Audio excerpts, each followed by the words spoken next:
Will meet 19 times this season, and like last season, maybe even more.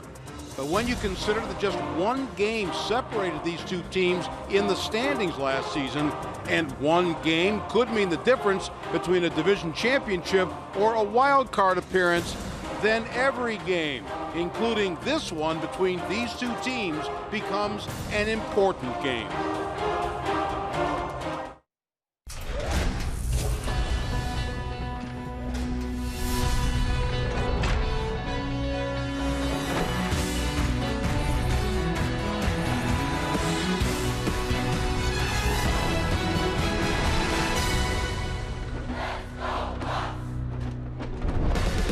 Tonight's starter might be looking for a little revenge. Garrett Cole against the Chicago Cubs. Remember the last time these two clubs met? October last year in the wild card game. And of course the Cubs shut out the Buccos. Greg Brown along with Bob Walk. Happy you could be with us. And Bob, tonight features the two best teams in baseball if you look back to May 2nd of last year. Yeah, this is going to be such an exciting, really interesting three-game series, because if you look at the two teams, what they have done over the last year, as you just said, they're like mirror images of each other. They are so close.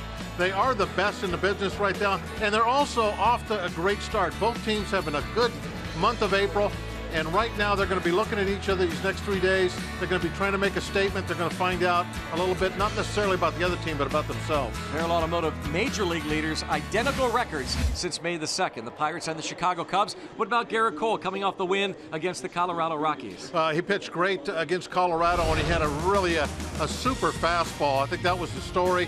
He threw a ton of them, really stuck with it, had good command of it, moved it in and out. Great game. And the other thing we saw with Garrett right from when he was a rookie, he loves to pitch after a loss. He loves to be the guy that turns it around. He likes the challenge, and this is a Central Division challenge. The Pirates take on the top team currently in Major League Baseball. The Buccos 3 back of the Cubbies. Game 1 of the 3-game series is coming up next.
Yourselves together, hands up high.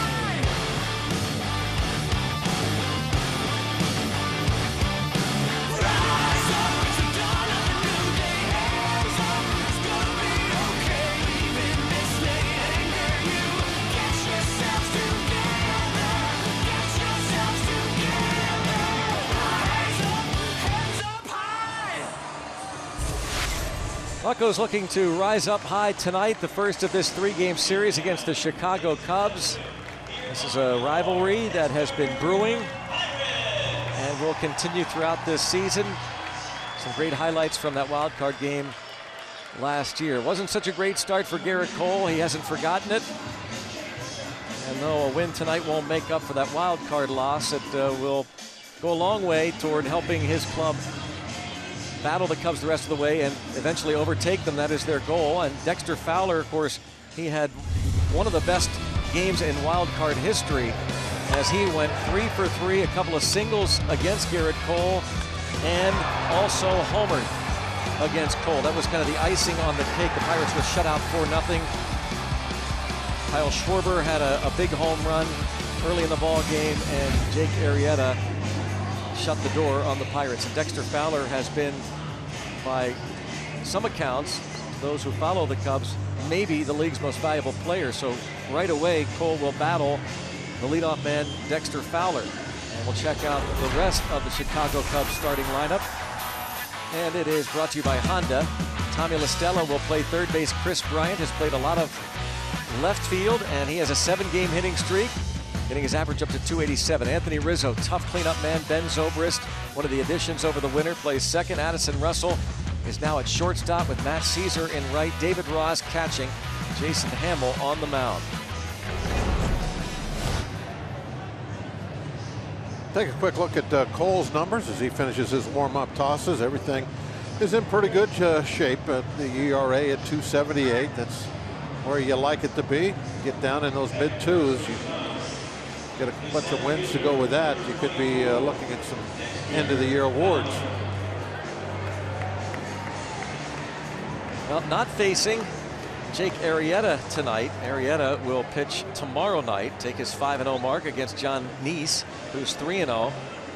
But Jason Hamill, no slouch. In fact, his ERA even better than Arrieta's. Better in the National League for sure. So Garrett Cole is ready to go to face Dexter Fowler, who's hitting .350, fourth highest in the league with 3 homers, 15 RBIs, the top on base percentage at .470. You might recall Fowler singled to start that wild card game last year, singled in front of Andrew McCutchen. McCutchen had come in and put on the brakes, a ball that, had McCutchen been playing a little more shallow, might have been able to make the catch. Well, McCutchen has been playing a shallow center field this year, comparatively speaking, to what he had been. 1 ball, 1 strike. And that might have been the last straw in the Pirates' minds. That base hit by Fowler, and here he is again. Off to a wicked start is Dexter Fowler, hitting over .350. Batting second, the third baseman, number 2, Tommy LaStella. Honda defense, John Jaso over at first base, with Josh Harrison at second, Jordy Mercer, David Freese on the left side, Starling Marte, Andrew McCutchen, Gregory Polanco in the outfield left to right, and Francisco Cervelli behind the plate. Jaso's home run with 2 outs in the bottom of the 9th inning yesterday tied the Reds at 5. Pirates lost it in extra frames. Cubs were dealt a similar loss to the Atlanta Braves. They had come back and tied their game against Atlanta, only to see the Cubs win the ball game on a sacrifice fly in 10 innings. But Joe Maddon's club 17-6, best record in baseball. It'll be interesting to watch Cole's pitch selection as this game goes along. That last start against the Rockies, and I guess also because it was in Denver, and some people have problems with their breaking pitches there. He really stayed away from all of that and went fastball after fastball. So far, he's only thrown 1 off-speed pitch here as we get this game started, and that was the base hit. Everything else has been the heater.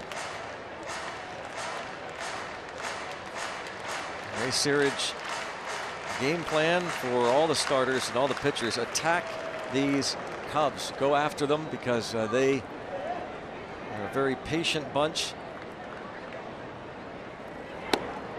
And he attacks him with a 97-mile-per-hour fastball to get the strikeout of Tommy La Stella. All fastballs so far, but one pitch.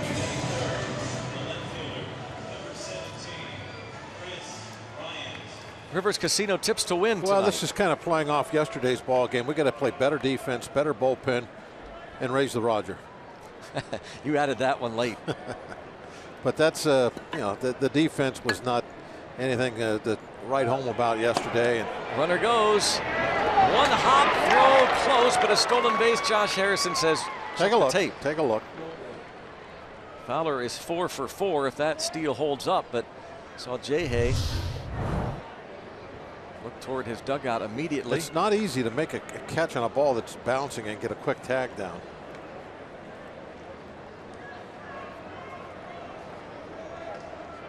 I think he's in there. So stolen base for Fowler. And in scoring position for Chris Bryant. Man, that was close.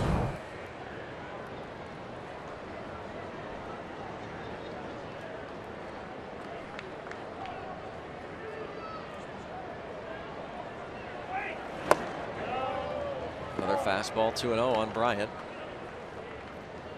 The unanimous choice for Rookie of the Year last year. 26 homers, drove in 99 runs.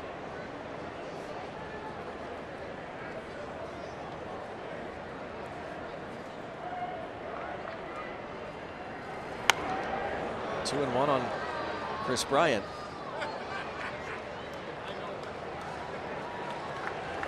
24-year-old out of Las Vegas, 6'5", 230. First round pick in 2013.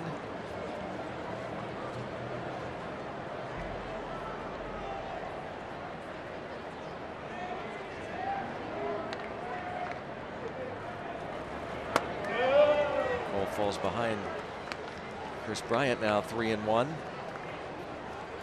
Bryant is a little bit of a power threat, obviously. So being careful with it.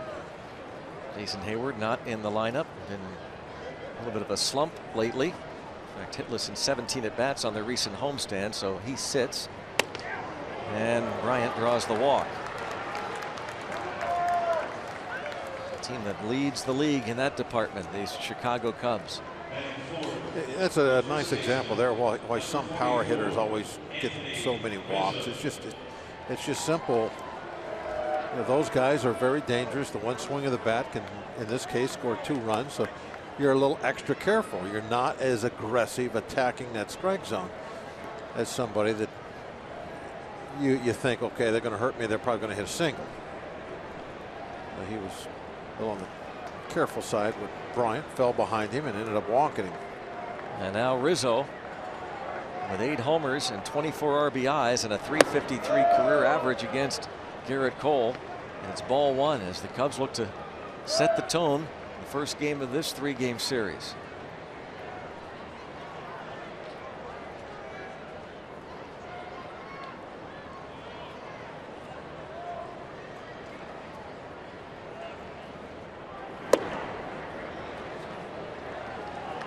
Two balls, no strikes.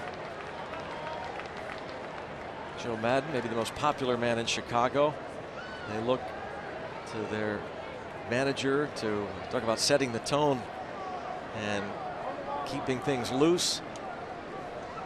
Robbie and Smikowski will have a little story on the suits that were worn coming into Pittsburgh when the Cubs arrived last night. And now 2-1. The Cubs knew they had a lot of young talent arriving at the same time. They were going to spend some money on free agents. They already had some really good players in place, and so they decided to go out and get one of the best managers in the business. In his first year with the Cubs, Joe Madden, the National League Manager of the Year. It's all come together so far for him. Fly ball to left, and Marte barely has to move. It's a big second out here in the first inning as Fowler is at second now with 2 down. Bryant at first. It'll bring up Ben Zobrist. For the outfielders yesterday, for whatever reason, it wasn't just Marte and Polanco, but a couple times the Reds outfielders had trouble. Polanco said that the wind was really whipping up down there. part of the reason. But tonight, area breeze. Here's Zobrist. Takes a breaking pitch from Cole. Zobrist signed a 4-year deal worth some $56 million over the winter. 35 years old in a few weeks. Toward the end of this month, he'll turn 35. Hits this a long way to center, but room for McCutchen. A hit and a walk, and Garrett Cole puts up a 0 to start.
Pirates go to work against Jason Hamill. Cubs leave 2 in the top of the first inning. RAV4 starting lineup for Clint Hurdle's Pirates. Bucks are 15-10. John Jaso, the leadoff man, is homered in back-to-back games now. Andrew McCutchen, David Freese follow. Starling Marte, the cleanup hitter. Francisco Cervelli returns to the lineup behind the dish. Then it's Gregory Polanco, Josh Harrison, Jordy Mercer, and Garrett Cole.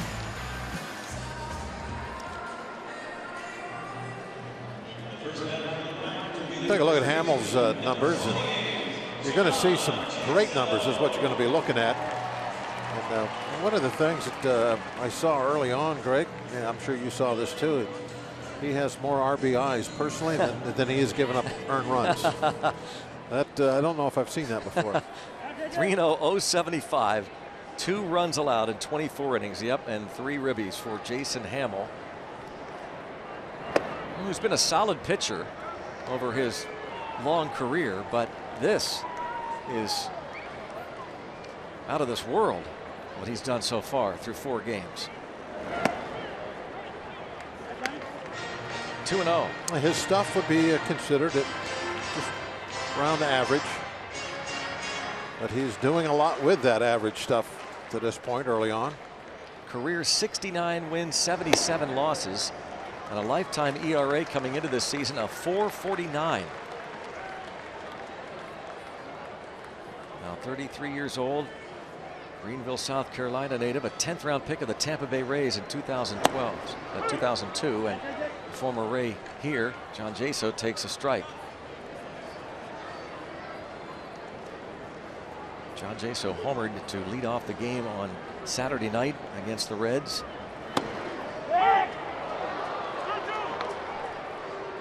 He didn't think so.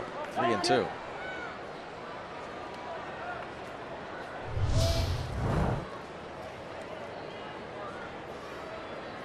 David Ross might have helped with that call. And back up the middle, but the shortstop, Russell, takes care of Jaso.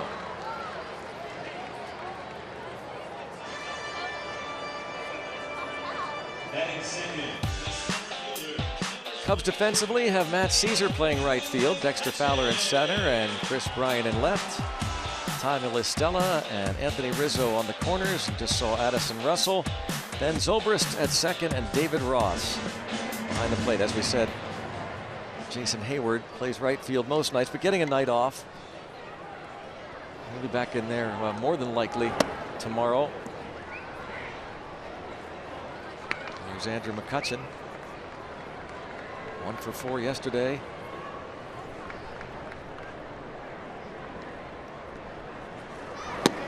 Looked as though he was coming out of that slump in a big way when he had the 3-homer game in Colorado on Tuesday. But it's been slow going. 1 for 12 on this homestand.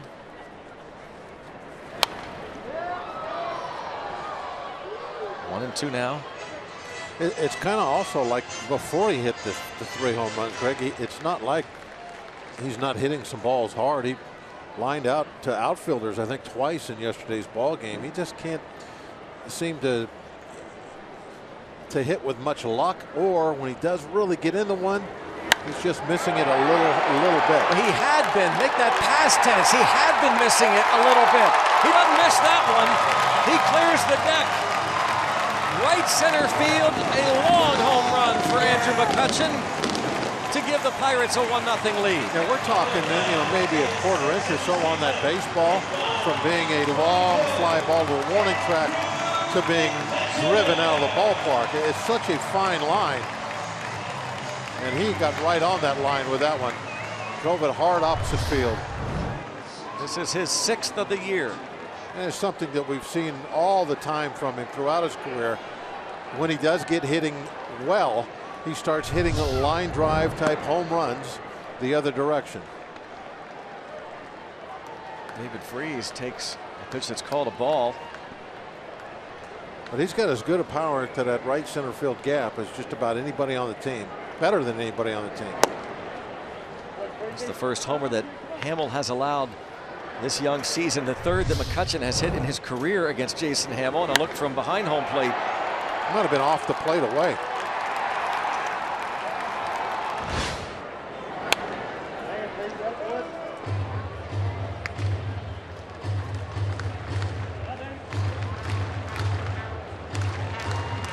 Just the 16th home run allowed by Cubs pitchers. New York Mets pitchers have allowed only 11, fewest in the league. So again, the first that Hamill has allowed. Notice where Ross caught that breaking ball right back against his chest.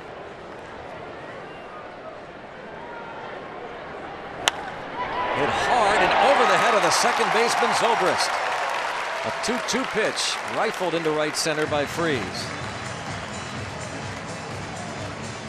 A couple of balls away that have not even really been strikes, but have been hit hard. Went for a home run, and here a blistering line drive.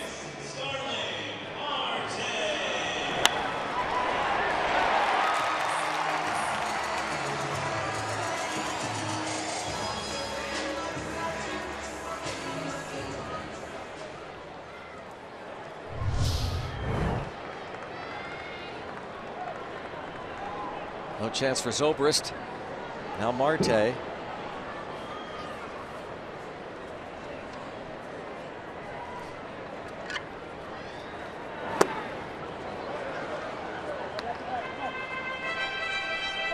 .305 career hitter against these Cubs.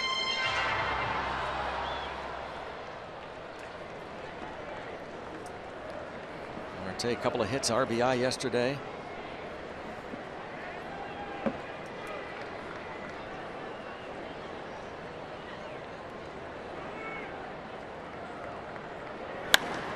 Hits this one the other way, and over toward the corner is Caesar. And in foul territory. Makes the grab. That's hard to do down that right field line. There's not much foul territory there. Got room for a step. Pretty nice play by Caesar.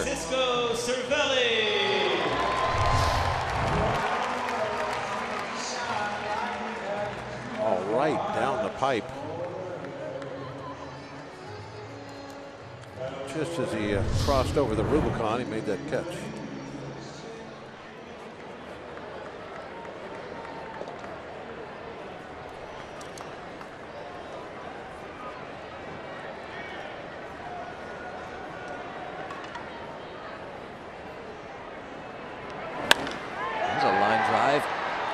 towards center field and carrying out to Fowler. It's a hard hit balls. McCutchen frees and Cervelli, and McCutchen's left the ballpark. Number 6 on the season for Andrew McCutchen. The Pirates have the early lead over the Cubs.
On the board with a solo home run in the first inning. I'm Robbie and Smikowski. This battle between the Pirates and the Cubs extended off the field a little bit, as Clint Hurdle has been known for a few themed road trips, having the Pirates players dress up in superhero costumes and a few grease movie outfits. Well, Joe Madden was not about to be outdone. The theme for this trip was minimalist, zany suits, as we get a look at a few Point Park University tweets coming from the @Cubs account.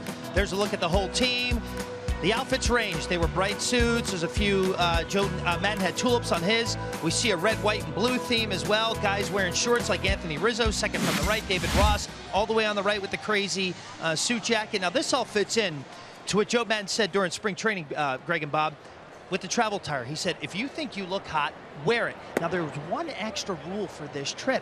You have to wear at least one piece of that outfit on this trip, or you get fined $100. Now, this isn't just on the plane, and the bus, and the hotel. This is if you're going everywhere except to work out or to play baseball. So if anybody's caught not wearing at least a piece, $100 goes to clubhouse attendance. Goes to a good cause? So, yeah, you consider that a good cause, absolutely. right? Absolutely. Those guys are rooting for Cub players to go out without a piece of the outfit. John Lackey had the camo suit, and they all had the crazy looking suits. And this is something that Madden was doing for years with Tampa Bay, and the theme trips. He brought that with him to Chicago. Chris Bryant, well, he has just stepped in, and really, you haven't seen a chink in the armor yet out of Bryant. Meantime, Addison Russell, who had a fine rookie season himself, off to a bit of a slow start, .216 average for the 22-year-old. Slick fielding shortstop, and lines it to right. A leadoff single for Addison Russell.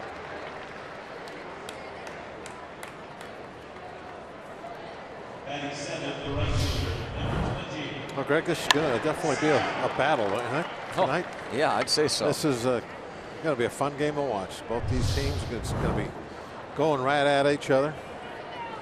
Tomorrow night as well, and then Wednesday afternoon, so chance to get your tickets to either tomorrow night's game and or Wednesday afternoon. Jake Arrieta tomorrow night. He beat Cole in that wild card game.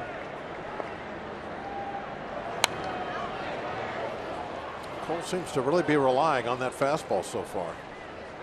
By the way, Nice tomorrow night for the Bucks.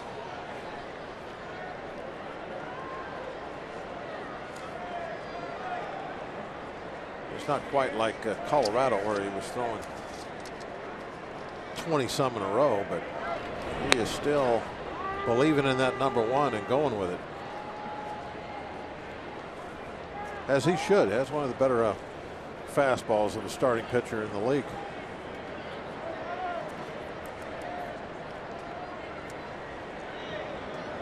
Cervelli wants a two-seamer. On it foul. That hit him in foul territory. Apparently that so. Was close. Yeah, it was. Yeah. I thought it was close.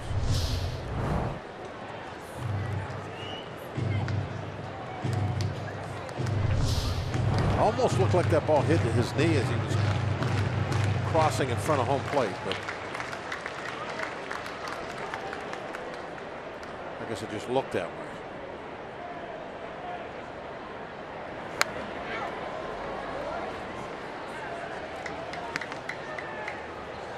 Cole gave up a leadoff single to Fowler. Starting this ball game, Fowler eventually stole second but was stranded. Now Addison Russell singles on the 3-2 pitch, and Matt Caesar hitting .357 in 20 games. Getting the start in right field. There goes the runner in the dirt. Stolen base for Russell. That is his first. Now, some guys, they try to get that big lead so they can peek in at the signs. I wonder if he was able to see that this was going to be a breaking ball. Obviously, that was a perfect pitch to run on. Slider in the dirt. Cubs 2 for 2 in the stolen base department. Nobody out. Cole looking for a strikeout now of Caesar. Caesar has struck out just 3 times in 28 at bats.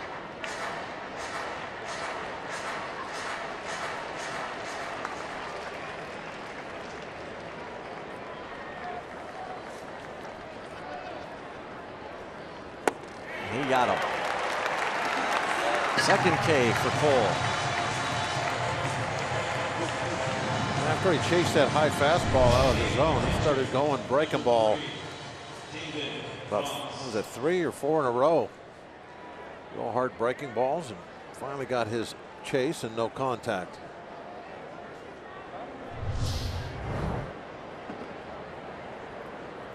He did not want Caesar to put that ball into play, especially over to the right side. Move Russell into third with just 1 out. David Ross off to a surprising start offensively. .267. Had been, of course, the personal catcher for John Lester, still is, but now they've added to the workload because of the injury to Kyle Schwarber. And it is 0-2 on the veteran David Ross, who will call it quits after this year, age of 39. In his second year with the Cubs.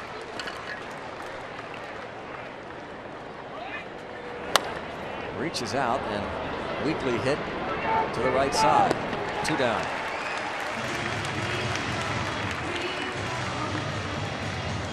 That's why it was so important to strike out Caesar, not allow him to move up. With the infield in, that type of little ground ball might find a hole and sneak through and cost you a run. With the infield playing back, it's just a weak ground ball out. And here's the starter, who, as Bob said, had more RBIs than he had given up runs this year. 3 ribbies, 3 for 10 at the plate this season for Jason Hamill. Career .140 average with a home run. 5 years ago, homered off Zach Greinke.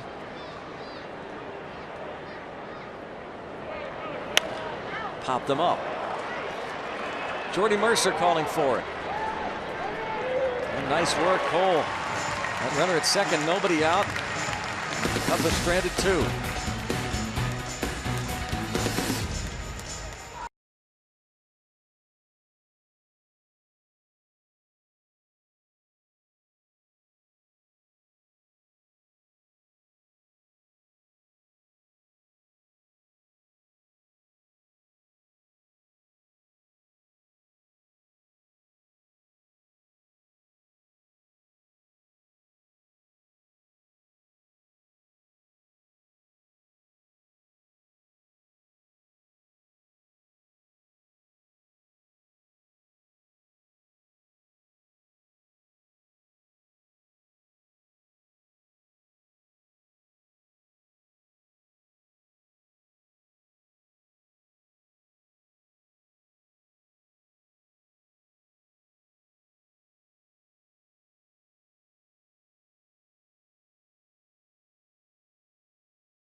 Pirates Baseball on Root Sports is brought to you by Allegheny Health Network, Health for All, and by Day Automotive. We're gonna make your day. Let's go Bucks! Here's our Day Automotive This Day in Baseball History. This day 1910, Pirates beat the Cubs 5-2 in front of a record crowd, 20,265 at Forbes Field, which included the sitting president, William Howard Taft. Honus Wagner scored twice, had a hit. Babe Adams got the victory on this date in 1910. It has been almost that long, actually 110 years since the Chicago Cubs last won a World Series. And a strike is called on Gregory Polanco. But they feel good about where they are now. A lot of preseason prognosticators selected the Cubs as the prohibitive favorites. No pressure on them. No. Plenty of time. It's only been 110 years. No hurries.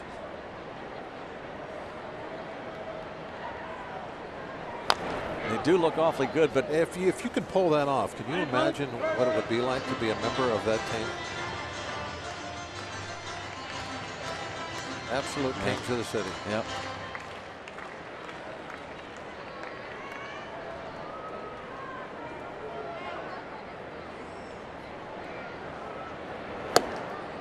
Two and two on Polanco, 2 for 3 with a home run yesterday into the Allegheny River.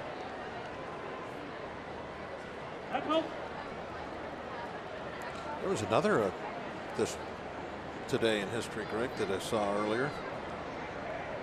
I think it was in 1917, back about that time. The only dueling no-hitters in history. Two guys threw 9 inning no-hitters. One of them, the guy's name was Hippo. I can't remember the other one. Hippo Vaughn, that was it. What two teams? Cubs. Oh, Cubs. And Reds. And you say it was 1970? It was Fred Toomey or something like that was the other guy. And Hippo Vaughn. Hippo Vaughn, yep. Dueling no-hitters. Sure wasn't Fred Tony? How hard Tony? that would be. Was it Fred Tony? It depends on how you want to pronounce it, yeah. we both owe assist to Adam Elmore. It's however they say it in my ear. That's how I try.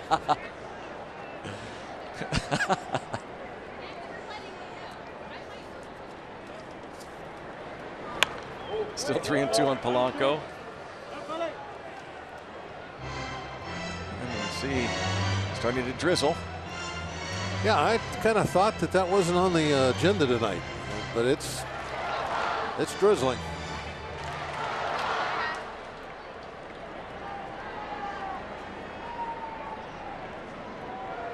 See some folks putting on their yellow plastic bats.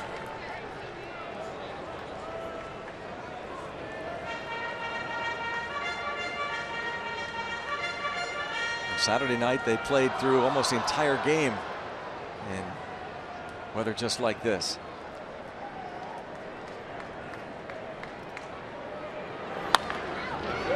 Nice at bat, nice pick by Rizzo. 3-1 put out.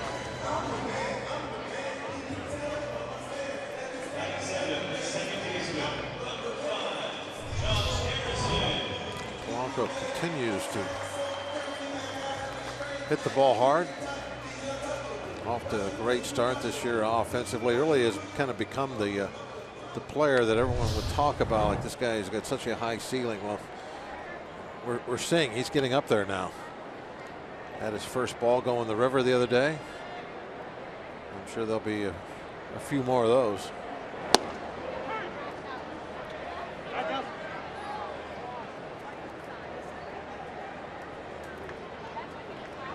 Long at bat, ends with a hard ground ball to first.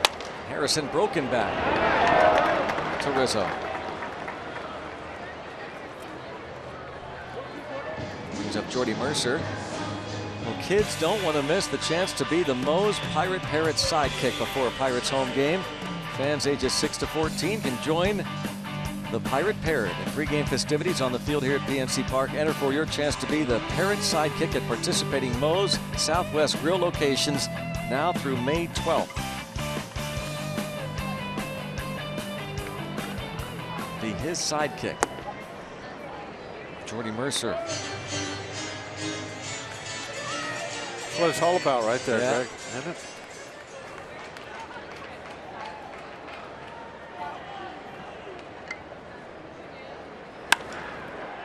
Jordy Mercer, another hard hit ball into center field. Big turnaround first. He thought he might try and take advantage of anybody that might be going a little slow in that outfield.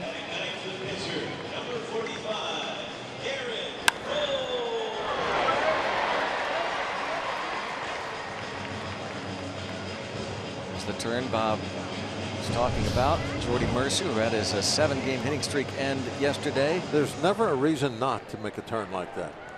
You know? Yeah. Never a reason not to. Yeah. Always be ready. If there's a bobble or somebody's just kind of like taking it a little too easy out there, if you take a turn like that, you know, maybe once a month you'll be in a position to move into second base when somebody messes something up.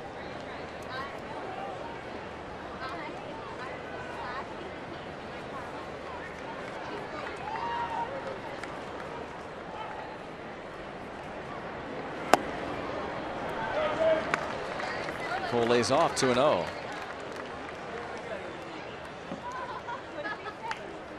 Only one hit, 10 at bats for Cole, off to a little bit of a slow start by his standards. He has 1 career homer and hit it off the Cubs at Wrigley a couple years ago. Everybody that has one, Seems to be a lot at Wrigley, what right? they've done, yeah. Guy in the booth here, guy in the booth next door. And a guy in a batter's box. 3 of us aren't alone.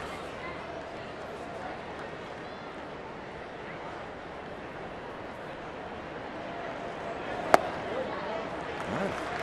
3-1. Himmel has walked 9 hitters in 26 innings. 22 strikeouts.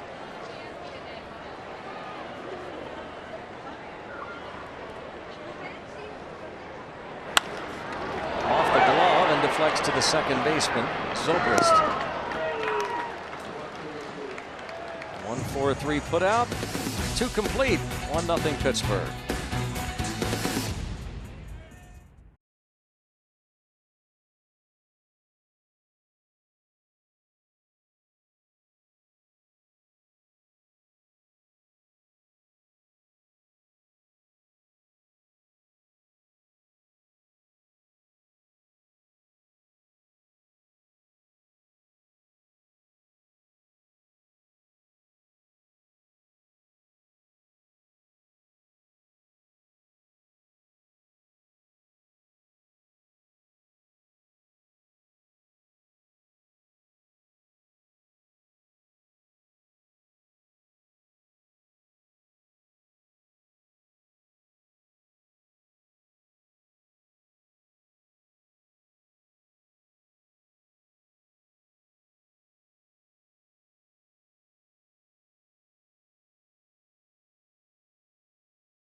Inside Pirates baseball, Starling Marte cranks up the radar guns.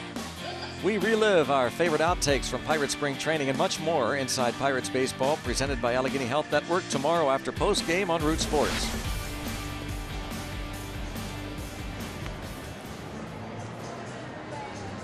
Cubs Pirates. First of 3, first of 19 meetings this season. These two clubs hook up 6 times in the next couple of weeks. UPMC scoreboard. Pirates have a 1-0 lead early on here. Yep, hoping for more October baseball in the Berg. Garrett Cole. Looking good right now, October baseball.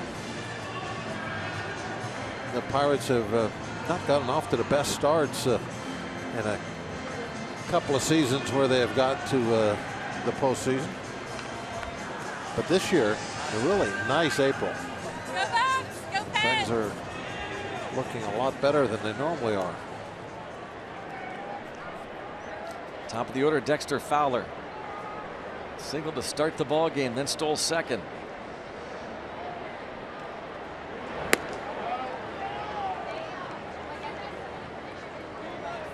Fowler hit .250 last year.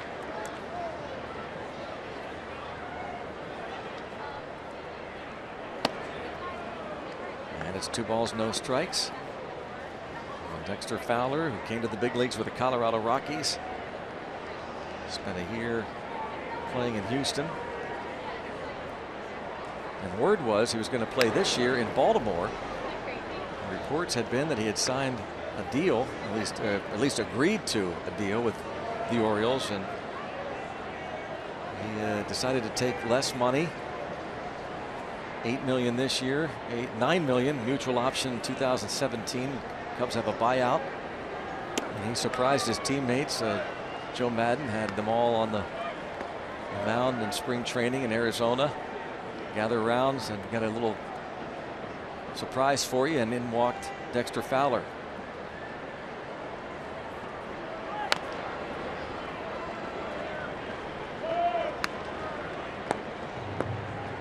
Involved in that collision with Kyle Schwarber first week of the season in left center field, and Schwarber out for the year with a torn ACL. Schwarber was in left, Fowler in center. Past first base coach Brandon Hyde. And Fowler has been just tremendous this year for Joe Madden. .470 on base percentage.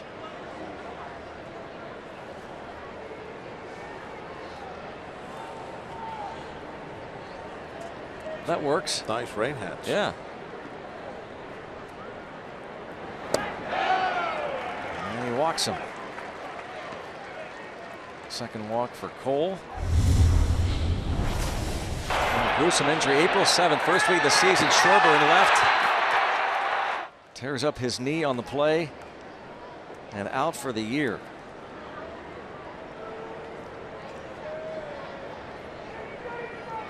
You can see the look on his face there. He kind of knows there's going to be a problem, doesn't he? He's going to play left field. Was going to catch Jason Hamill. That was the schedule. He was going to catch Hamill all year. Ross would catch Lester, and Miguel Montero, who's on the disabled list, would be behind the plate for the other 3 starters. Such an offensive force in his first year. They're definitely going to miss that bat. And he hit that big home run in the wild card game off of Cole. Cole frustrated, missing that fastball, and now Cervelli goes out, maybe to settle him down a little bit. Amped up, certainly. Cole never has got that cool and calm persona going. It's always foot to the floor, fast as he can go. One of the things you love about him, though, is the fact that he goes about his business that way. He holds nothing back. He likes that. Ray Searage. To right field, Polanco. Tommy La Stella is retired, the first out in this 3rd inning.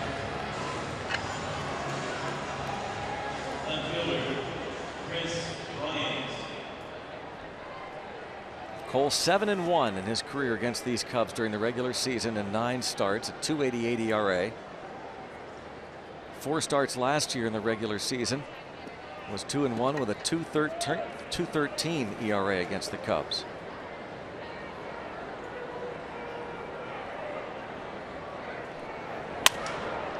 Toward right center field and over Polanco. Decides to throw toward first.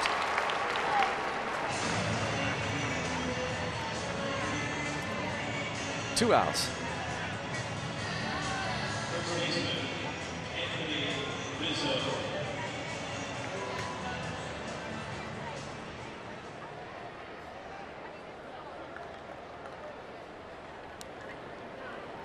Fowler back to first, and the batter Anthony Rizzo. Rizzo. A stone kicked at him or something. With high top shoes, they take a little longer too, Greg. Do they? Yeah.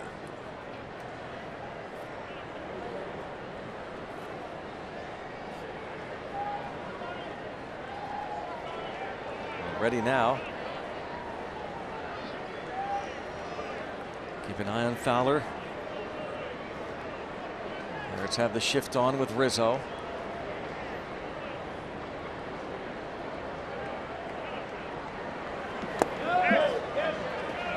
No, says third base umpire Doug Eddings. Las Diaz is calling the balls and strikes. See the check swing.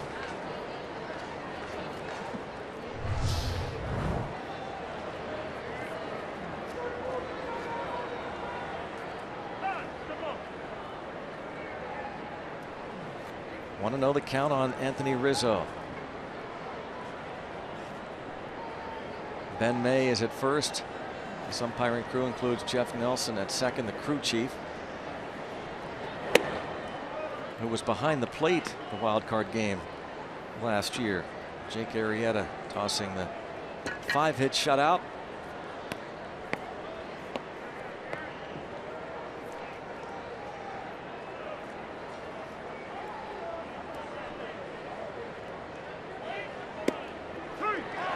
Breaking ball over. Backdoor slider, starting it outside. Not trying to be too fine with it. Looked like just trying to get a strike in there. When you're behind in a count, 2-0, you know, that's something you can get away with. You throw that breaking ball, you don't have to pick it here and there.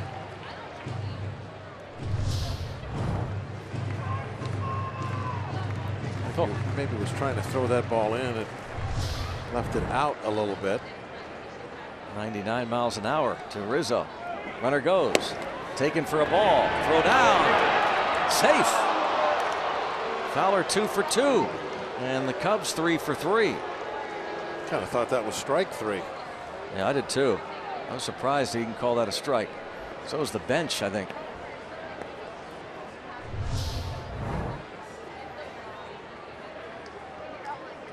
Nope.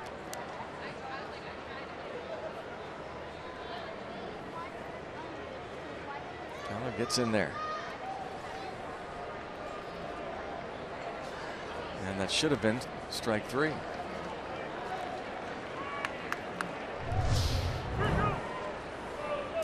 Nice call by the crew chief to be able to, at real speed, see that there was just a little tiny bit of a daylight on that sweep tag.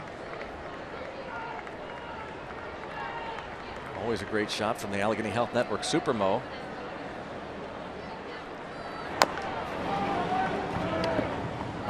Rizzo swings late, gets a piece of it. Leads his team in walks, 19 free passes drawn.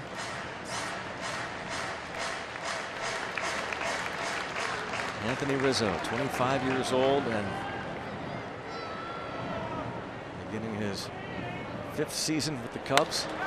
Toward right center field. Polanco has to get back. That's over his head. It's a tie game. As Rizzo doubles home Fowler from second.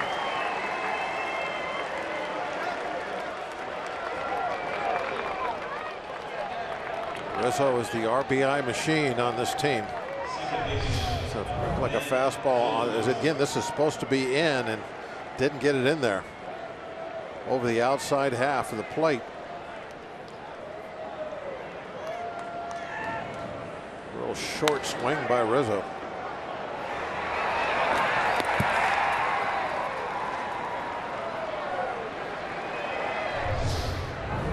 His 25th RBI this season. And the batter, Ben Zobrist.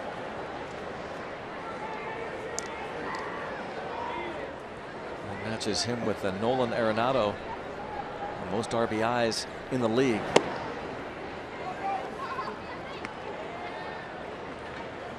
Anthony Rizzo, 101 ribbies last year.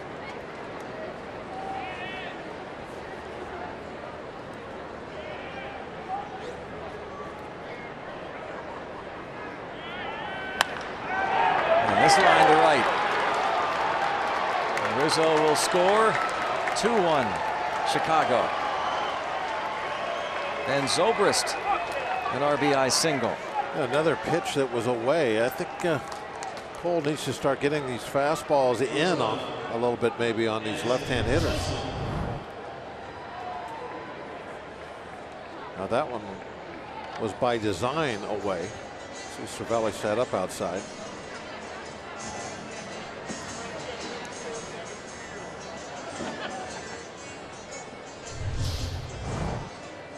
Ben Zobrist picks up his 11th run batted in. As Ray Searage makes his first trip to the mound.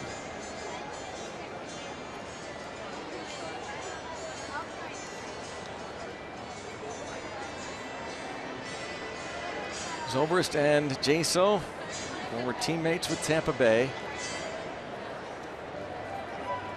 A lot of X-rays in the ballpark. Some of them Rays, some of them Devil Rays.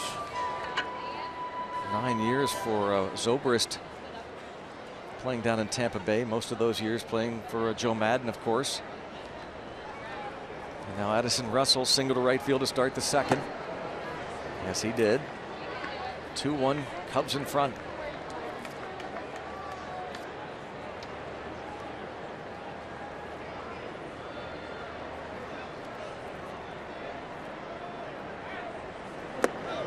Kind of looks like, Greg, that Madden is that type of manager that really instills loyalty into some of his players and ex-players, that they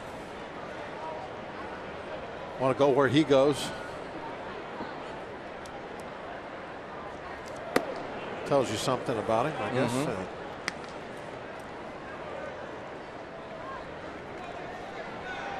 You know, Fowler, for instance, as you said, wanting to really take less money, stay there.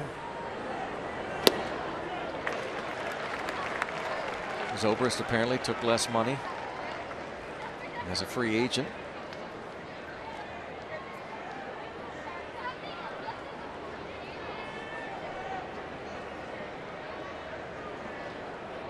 And he takes off. Strike three, says Slas Diaz. It's the final out. That would have been a stolen base, but it's a strikeout of Addison Russell.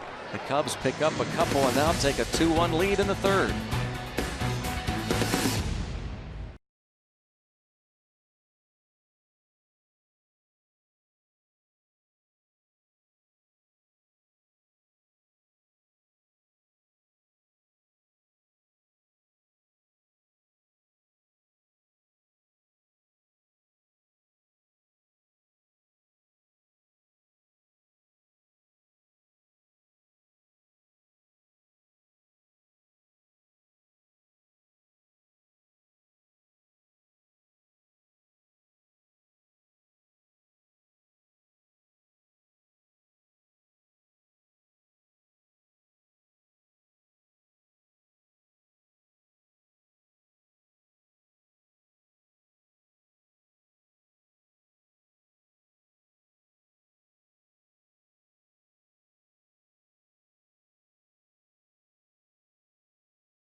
Look surprised by Brandon Phillips not being able to get to that ball. What? The RBI for. Even if he would have got to it, his only play would have been a backhand. Yeah, you'd have to backhand behind your back. So I don't know. He wouldn't have got anybody. That's true. Zobrist, Rizzo. The RBIs.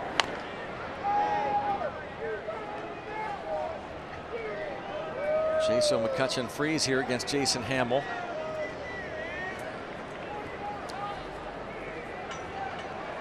Jaso bounced out on a 3-2 pitch in the first. Takes one ball and one strike. Again, Ross catches that ball back against his chest protector. Anytime they're trying to bring a curveball in backdoor, he'll do that. And that lets the ball travel further before it gets to his glove. And the reason he wants that ball to travel further is because it's coming into the strike zone. The further you let it go, the closer it looks like to being a strike. Now, if that breaking ball is leaving the strike zone, he wants to reach out, catch that ball with a little extension before it leaves. And that's all about framing and trying to make pitches look better than they maybe are.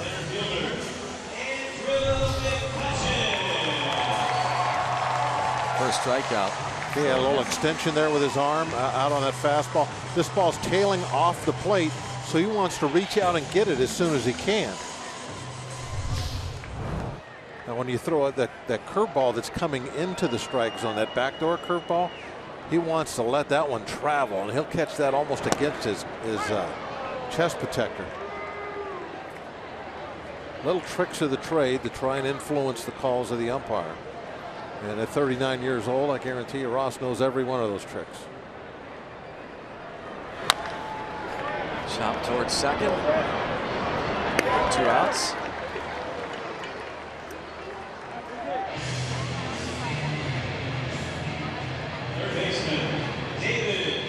So McCutcheon 1 for 2, the home run and now a ground out. As Hamill retires the first 2. Faces David Freese, who singled in the first.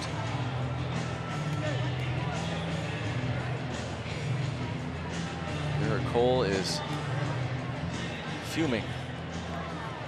Saw him in the dugout earlier with Francisco Cervelli. Heated discussion.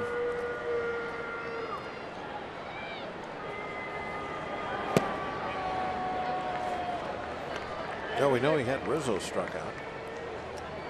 Didn't get a call. Yeah. I'd be mad about that. Yeah, reason to be mad. It led to a couple runs. It would have been the last out of the inning, but Las Diaz called it a ball.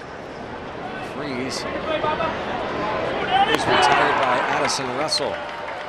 Pirates go down in order through 3. The Cubs up 2-1.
It's time for the Toyota RAV4th inning. The all-wheel drive RAV Hybrid has performance that will make you rethink hybrid. Let's go Bucks! 2-1. Cubs in front. Well, the fourth inning. It's the bottom third of the batting order for Chicago. Pirate fans, Cub fans on hand.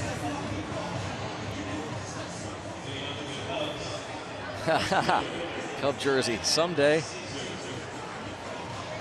That's an old jersey too. It's been I've seen that for a long time. Yeah, that's over 100 years old. None of those yet. Well, they've had a few, but not before. In fact, 08 was their last World Series. The next year, last World Series win, they beat the Tigers. The next year, the Pirates beat the Tigers in 1909. Of course, the Bucks played in the very first World Series, 1903 against Boston.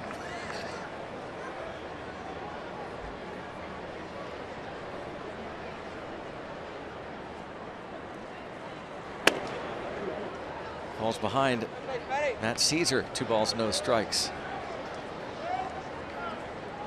A Villanova product, played football and baseball at Villanova, the Wildcats. And the day after his alma mater won the national basketball championship, his manager, for fun, put him in the starting lineup. Figured, how could I go wrong? Caesar ended up hitting a home run for him.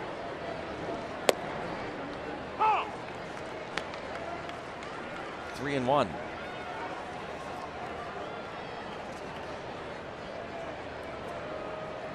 Caesar making his 4th start of the season tonight, and it's 3-2.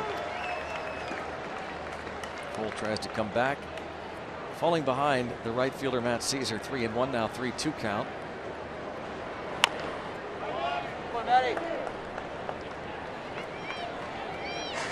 Remains 3-2.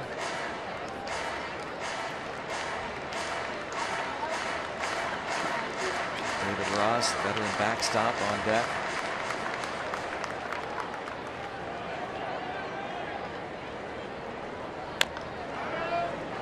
We've talked a lot about the Pirates doing a great job of extending at bats. And they have the highest on-base percentage in Major League Baseball. The Cubs not too far behind in that department, and they have struck out their batters the 2nd fewest times in the National League, behind only the San Francisco Giants.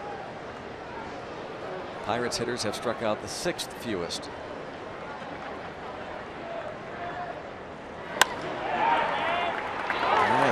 Matt Caesar begins the 4th with a base hit. Yeah, Greg, that's an important stat too that you just mentioned, that this lack of strikeouts, because to have that high on base percentage and to go deep into bats and see 8 pitches, for instance, you have to risk going to 2 strikes. And obviously, when you risk going to 2 strikes, you put yourself in a position to be struck out. So the fact that you can have these deep counts and go, long at bat, so you can get that pitch count up for your the other starting pitchers, and at the same time not strike out very much, that's pretty impressive. Obviously a game plan too for Joe Madden. He wants his guys out there and running against Cole. They're in the middle of the pack in terms of stolen bases so far in the first month plus, but they are off and running tonight. Yeah, they got everybody on the move. Haven't thrown anybody out yet. The strikeout that ended the 3rd negated a would-be stolen base by Zobrist, so they would have been 4 for 4.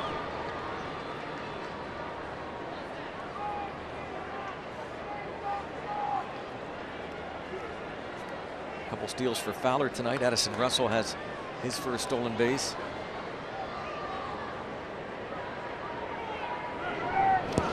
And that hits the runner, and that's going to allow Caesar to wind up at 2nd.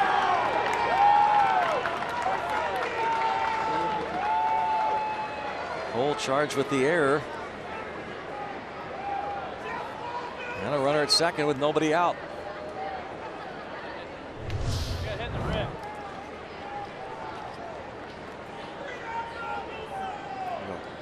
Wild throw bouncing in there. Got him in the rib cage.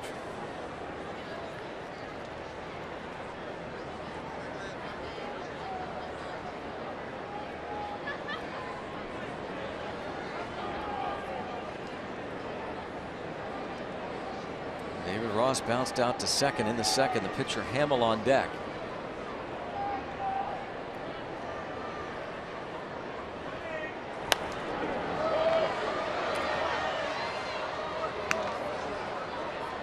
Bob was talking about Ross's defensive tricks behind the plate.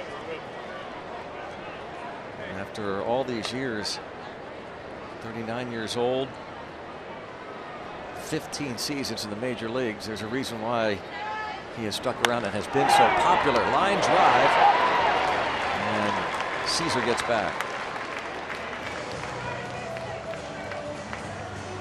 One out in the fourth.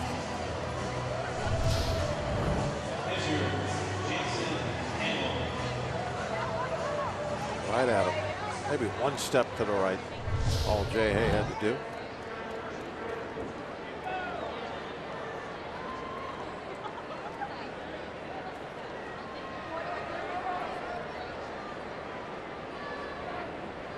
Jason Hamill popped up his first time up.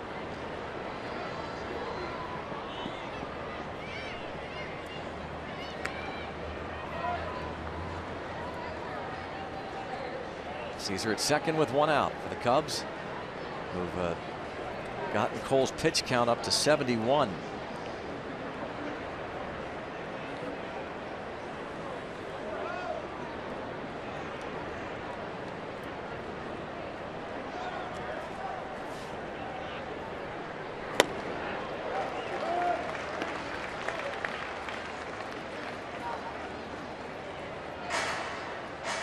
Cole with 3 strikeouts. He's walked a couple, including Fowler to lead off the third. 4 straight innings they've had their leadoff man on. Well, you're facing a quality team with a very solid lineup, obviously. Got to take advantage every time the pitcher comes up. And in this instance here with a runner in scoring position, you want the strikeout. You don't want him putting the ball in play. Any ball that's put in play can possibly, no matter how weakly it's put in play, can find a hole. You got 2 strikes on him, and you're a strikeout guy like Cole is. This is where you got to go to the whip. Throw your strike 3 pitch.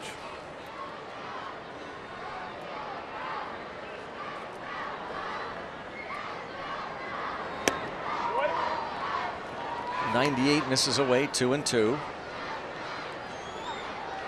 Cole's last start was his 2nd win of the year. You know, it's not that Cole has bad control tonight. It's just not up to that standard that he had in his last start as far as like hitting the corners.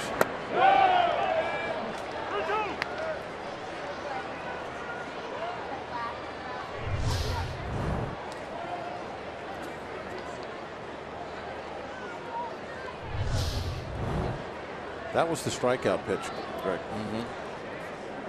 He definitely went to the whip with that one. A 90-mile-an-hour slider down and away, and didn't get a swing.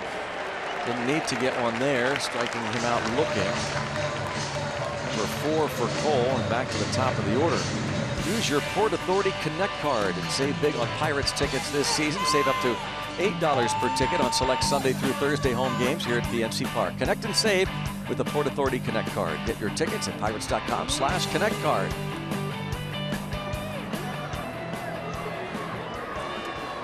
Fowler has singled, walked, stolen 2 bases, has scored a run already. Takes ball 1.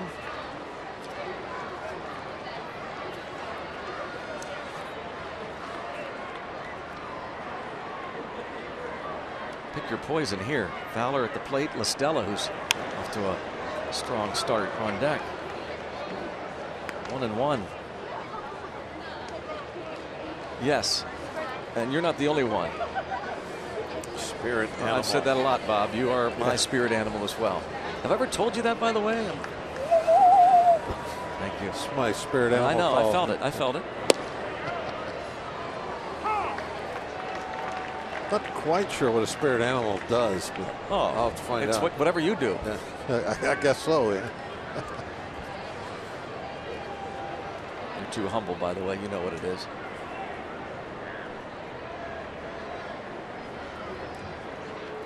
It's 1-2, by the way, not 2-1, and Las Diaz is letting the scoreboard crew know that.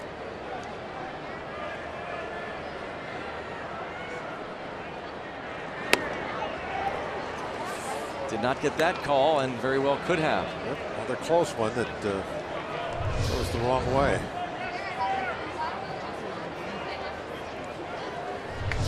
I guess he called that high.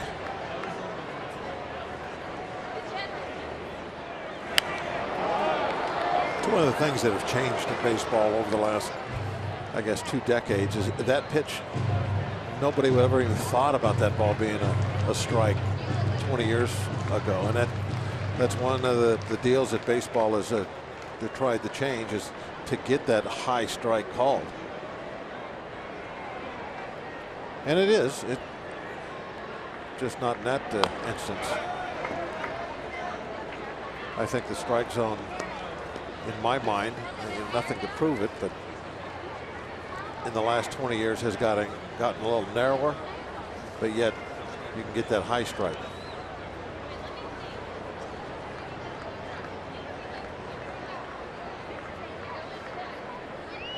Still 2-2 count. And he gets Fowler. That's a big inning there for Garrett Cole. Pirates down a run.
Stay tuned after the game to get an inside look at Francisco Cervelli's intense offseason workouts. See how the Pirates catcher, craving to reach his goals, have helped push him to the top of his craft.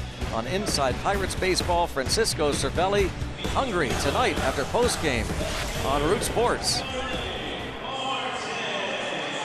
UPMC scoreboard 2-1. Cubs in front as we go to the bottom of the 4th. Having some fun at PNC Park. It's got a very, very light mist. He was thinking of punting, and yeah, instead has to duck out of the way. That breaking ball. Make like a turtle. Yep. Get back in the shell. Break a ball. You're not sure that it's a break ball. You don't know you have a time to get out of the way when you see it coming at your head, though. But then you're thankful that you do have time to get down and make it miss you.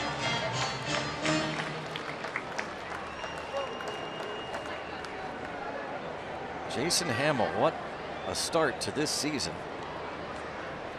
A 1-2-3 third inning. And a 2-1 count now on Marte. Coming into this game an .075 ERA. The only Cubs pitcher in history with a lower ERA through 4 starts was Steve Stone in 1976. His was 050. 2-2. That is Cy Young here? No, because he ended up with a rotator cuff injury. Actually tore his rotator cuff. He ended up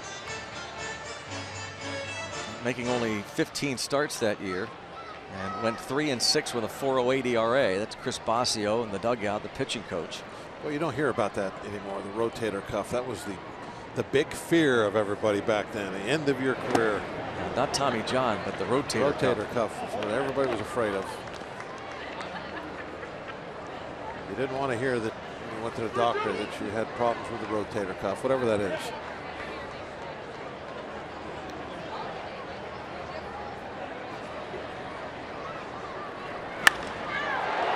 Towards center field and Fowler. And hard, but and out. Marte hitless in 2 at-bats. Now Hamill has retired the last 5 in a row. He's only had to throw 50 pitches so far. He's retired 9 of 10.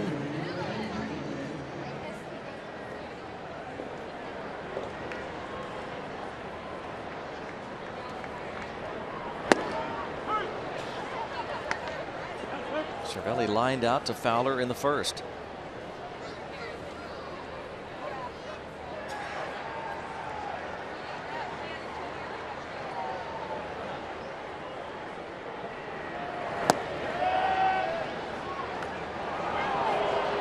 On the appeal, Ben May said he went.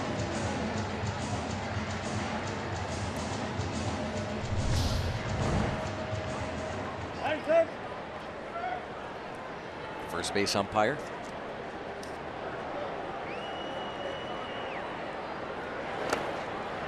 Ball 2 strikes. With 2 strikes, the Pirates hitting 191 on the year. That's the 5th highest batting average with 2 strikes. The Marlins, the highest mark at 220.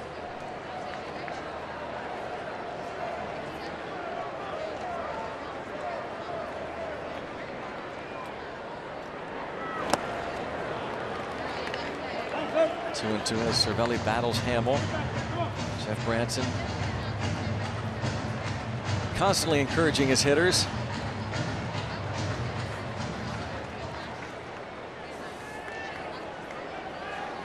Hitting coaches are always they're hauling out little keys. It's not always the same to their guys. A little backdoor breaking ball that came in and caught the inside. But all the hitters will have different things that maybe they need to hear. About staying back or where they're putting their hands or something to do with their hips, any little thing. And obviously a hitting coach knows what each guy needs to hear in certain situations. They watch for them. What are they doing when they start to stride, or if are they getting out too late? Is that front foot coming down too late? Are they flying open on that check swing and all those little things? And here Jeff hollering the different things out to him.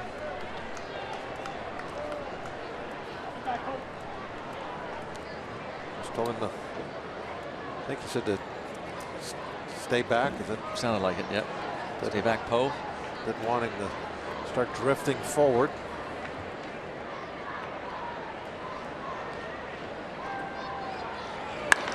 Oh, that's hit hard, lined to center field over the head of Dexter Fowler.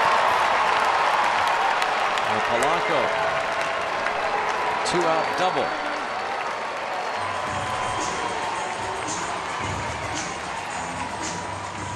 He's hit the ball hard twice off of Hamill. Grounded out his first time. This a line double. And watch how this ball stays up too. A real good backspin on this. Even though he hits a line drive, the carry. And Fowler just gives up on it. Not even going to come close to this line drive.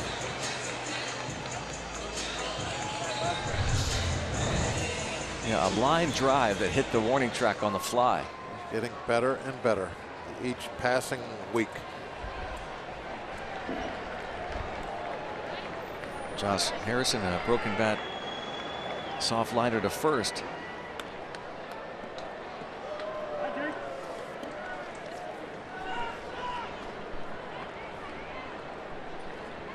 J.A. 1 for 12 in the past against Jason Hamill.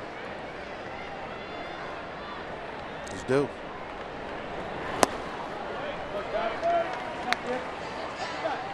Trying to work him outside. If they continue to do that, I see one of those little off the end of the bat flares to right. Get down to first and point to the helmet.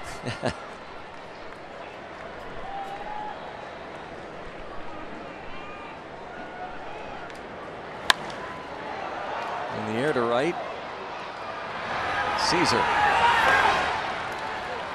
Pirates leave another man, 3 left on, and trail by 1 through 4.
Pirates Baseball on Root Sports is brought to you by the Chevy Equinox and your Western PA Chevy dealers.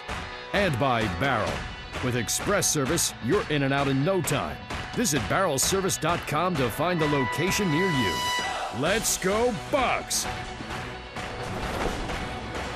2-1 ball game, on to the 5th inning here at PNC Park, the first of this 3-game series between the Pirates and the Chicago Cubs. Cubbies at 17-6, Pirates at 15-10. Cubs lead the division by 3 games over Pittsburgh. This homestand comes to an end after a Wednesday afternoon's contest. It's Cole against Hamill here. Tommy LaStella at the plate has struck out and flied out. Thanks to that rain out at Coors Field on Thursday, Cole's able to go in game 1. Thanks to a couple of rainouts in the past week, the Cubs line up their top 3 pitchers in this series: Hamill, Arrieta, and Lester.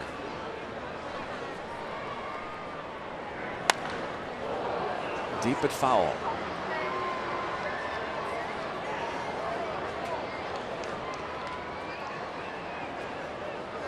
Stella traded to the Cubs in April 2014. An 8th-round pick of the Braves in 2011.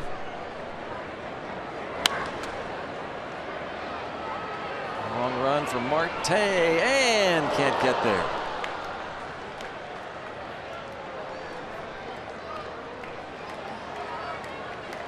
When you see somebody, Greg, go into that feet-first slide and kick the ball back up in the air and then catch it. That'd be neat. I think we'll see that. I think we'll see that one day. Yeah. Now this had to come close to his foot. That's why I thought about that. It just bounced right up in the air. If he'd only switched feet there. Just you see what I'm saying? Kind of like one of the. If he had slid with the other foot. Right. Be like the hacky sack. Yeah. Just kick it up, catch it.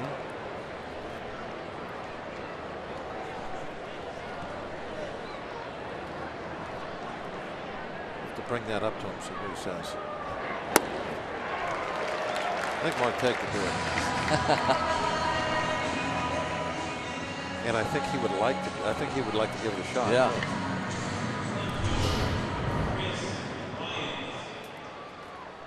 Good. hard slider down and in for the strikeout.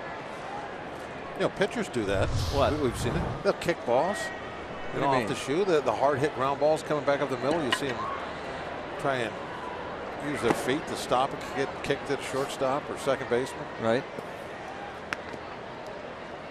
So I think an outfielder could use his foot as he's sliding underneath the ball to kick it in the air. We're going to see that before something. I'm going to be there when you mention that to Marte and see what he actually. I know what Marte is going to say. He says, "Bob, that's why you're my spirit animal." Yeah, that's right. I think of that stuff. Could you see Marte giving that a shot, though? You could. Yeah, I know you could. Yeah.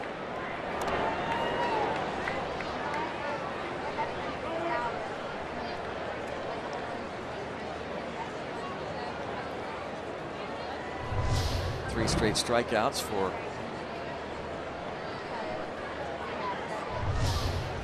Garrett Cole.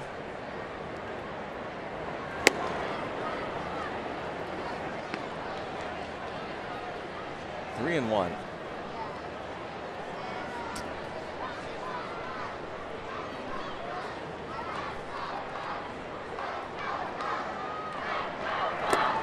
And a walk to Chris Bryant. Second time he's drawn a free pass. Being a little careful with Bryant. Those two walks. Third walk in the game for Cole.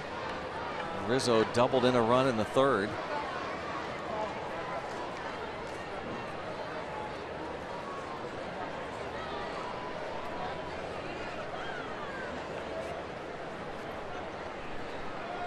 #109 home runs as a member of the Chicago Cubs, already on the 18th place on their all-time home run list. Jody Davis is next with 122. Rizzo has 109, and among left-handed hitters in Cub history, only 4 players have hit more homers than Rizzo: Billy Williams, Bill Nicholson, Mark Grace, and Leon Durham.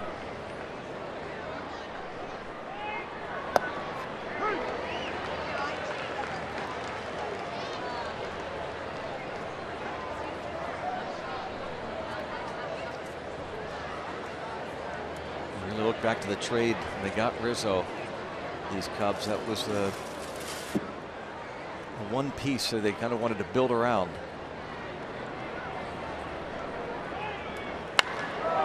Deep to right.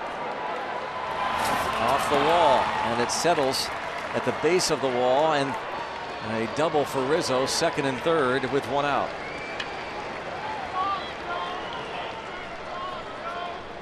His second double.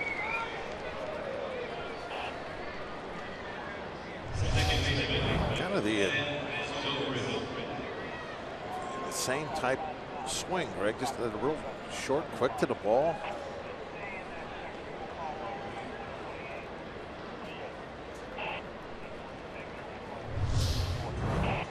Only his third and fourth doubles of the season for Anthony Rizzo. And again, Ray Searage to the mound. It's all said and done. He'll be way up there on that list of home run hitters for the Cubs. Quite talented. Probably won't get Billy Williams. 30-second clock has expired. Bing.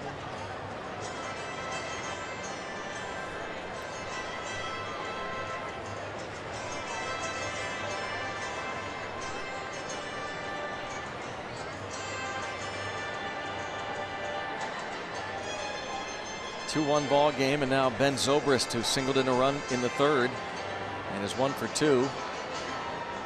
6 hits. A.J. Schugel loosens in the bullpen as Cole approaches 100 pitches here in the 5th.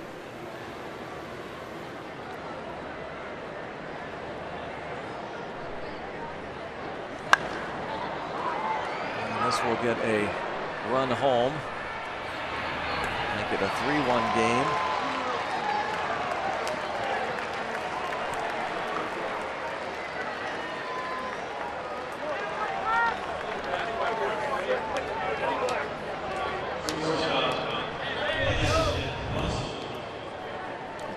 Throw that ball up and in, and again it drifts back to the middle of the plate, even though it was high. I think that's one of the things that has been bothering Cole a little bit, is trying to get the fastball inside to the left-hand hitters. Not that he hasn't thrown any in there, but there's several of them we've seen where he's tried to throw them in there and they just drift out over the plate, and they've been able to get good wood on them.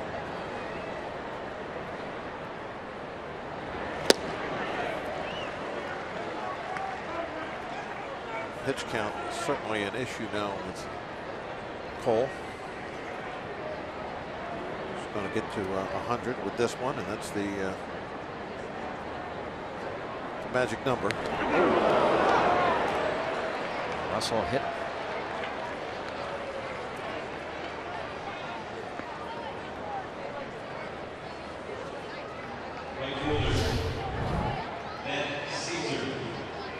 Just tailing up and in. Nothing Russell could do to get out of the way of that one.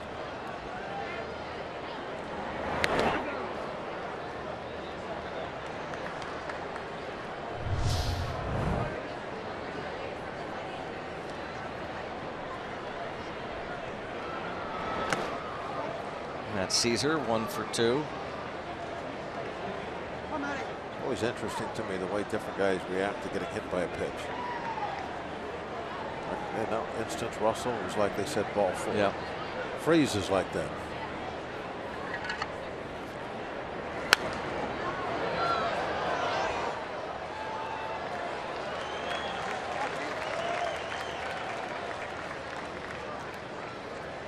Freeze gets plunked. It's just, there's no reaction to him, whatever. He drops the bat, jogs on down to first. It's like the ball bounced off a statue or something.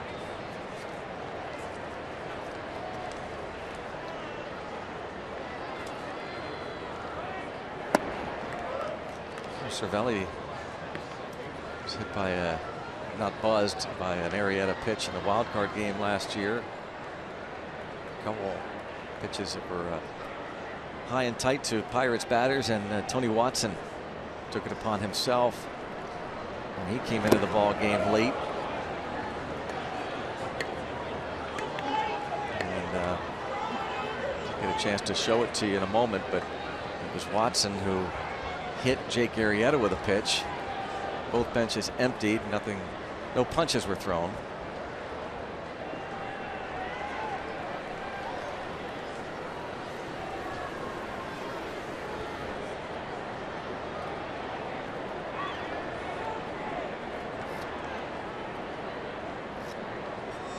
Cole certainly not at the top of his game tonight. He is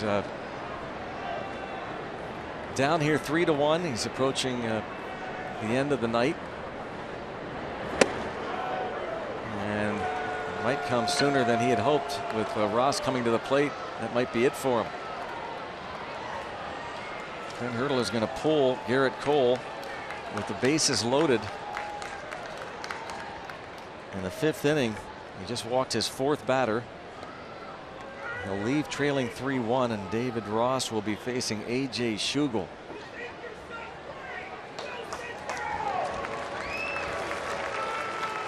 Tough night for Cole. Schugel will try and keep it close.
loaded, and Garrett Cole, for the second time already this season, does not make it through 5.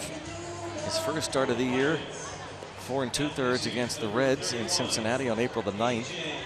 Here he goes 4 2/3. To this point, 3 runs, responsible for all 3 men on. It's only the 5th time in his career that he's not made it through at least 5 innings. Shugel's numbers on the season, game number 8 for him. Throwing pretty darn well. Only walked 3 with 10 strikeouts and 10 2/3. Cole really, I'm sure, upset. Very different from his last outing. Pitched a lot different as far as his pitch selection in this one.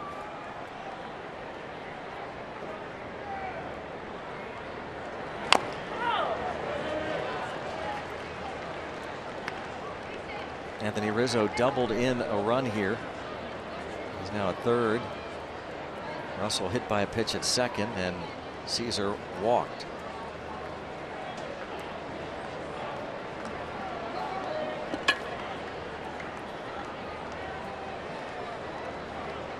Career the bases loaded.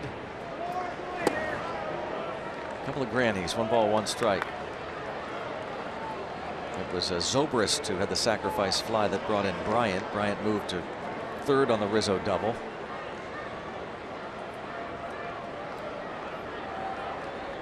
Ross has bounced to 2nd and lined to 2nd.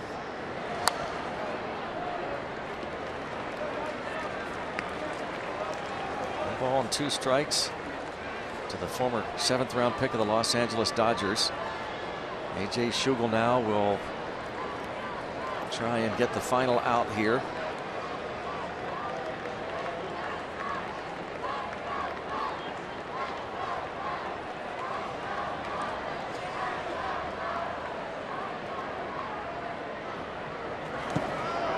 Two and 2. Blocked by Cervelli.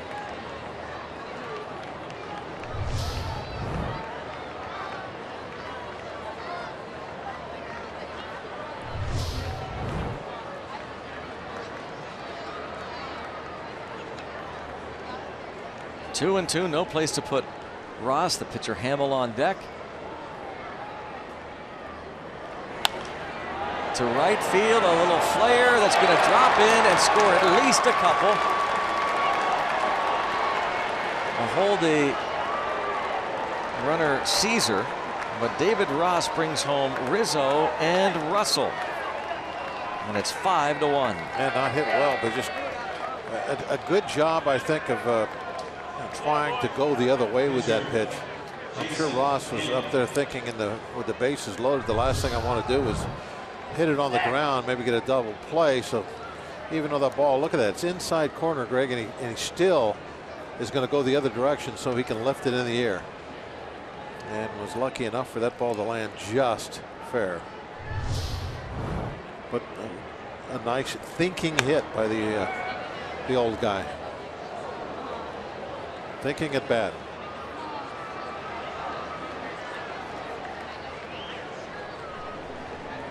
Caesar to 3rd on the 2-run single by Ross. There is value in being around for a while and acquiring all that wisdom.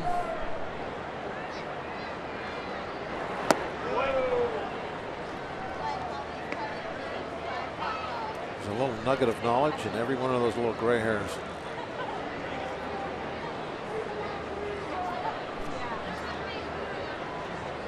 David Ross picking up 2 ribbies, now has 8 RBIs. And runner goes from 1st, and they've got the play on here. Now Harrison does a great job and throws it over the head of Cervelli.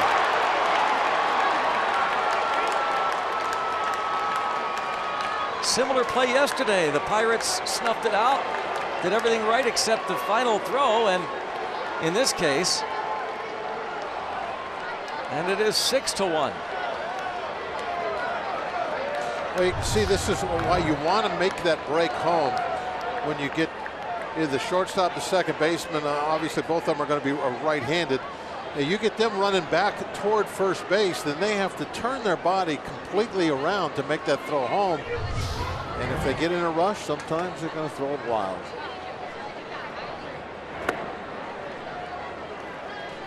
Hello, strikes, but disappointing 5th inning for sure. 6-1 Cubs.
Goes to the home plate umpire. Gonna make a switch here. I got an injury, he says, to Las Diaz.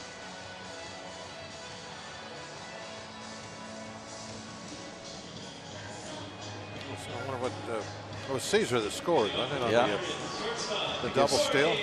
Zobrist waiting for a different glove. Apparently he is going to his outfielder's glove. Replace Caesar in right.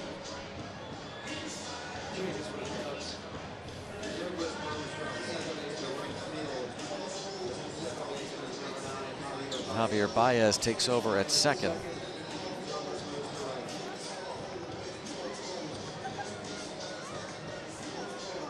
Zobrist in right field now. Caesar apparently injured on that play. Gets credit for the stolen base. And the error by Harrison allowed the runner to go to second. A 6-1 Cubs lead.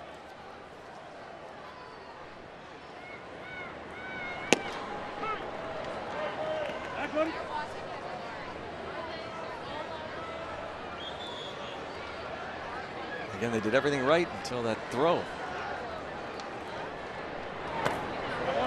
Everything right until they didn't. Yeah.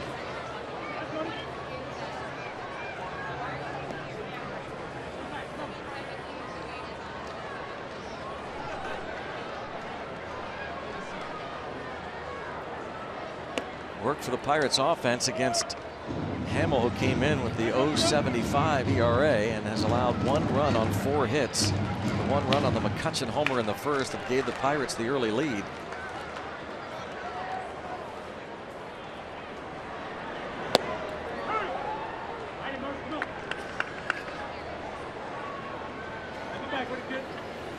Kyle Lobstein will be coming on in the 6th with Jason Rogers on deck. Pirates still playing with 1 extra reliever, 1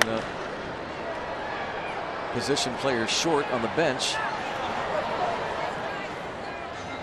Test Zobrist. See if we see anything of Caesar when he scores.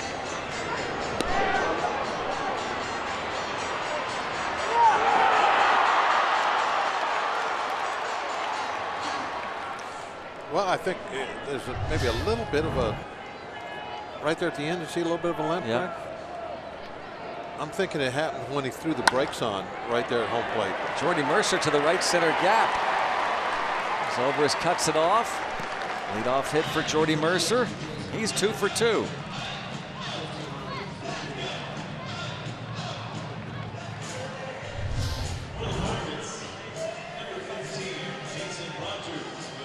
Breaking ball that was middle of the plate. Good job by Jordy.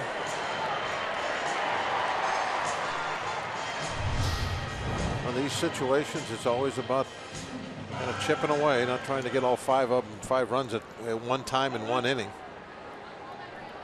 1 or 2 here, and a couple more in the 7th, and get yourself back in the ball game. Of course, with that kind of strategy, the bullpen obviously now has to put up nothing but zeros. By the way, remember in the 4th inning when Caesar got hit on the pickoff try? Stayed in the game, of course, but yeah, why come out after the rundown? He re-injured the broken rib on the rundown. Yeah. I'm going to go with throwing on the brakes just as he got to the plate. Yeah, I'm with you. I think that was. He flat spotted his tires. A little bit of a limp there. Yep. Yeah, just as he was getting to the on-deck circle, you could see he was starting to favor his leg. Now we're going to find out he's got a sore rib. Yep. No problem so far for Hamill.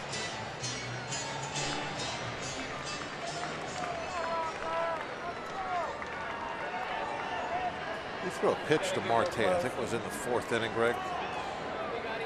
He fell behind 2-0. On a 2-0 count, he threw a perfectly placed breaking ball, the knees away, and that's kind of what he does. Yeah. And that's I think what makes him who he is, because it's not a stuff type guy. He's got decent breaking pitches, fastball, average velocity, but it's the ability to make whatever kind of pitch it's called for most of the time as far as location.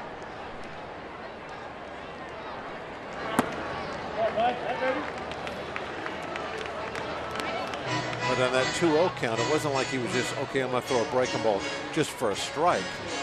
He threw a breaking ball and did put it in the absolute perfect spot.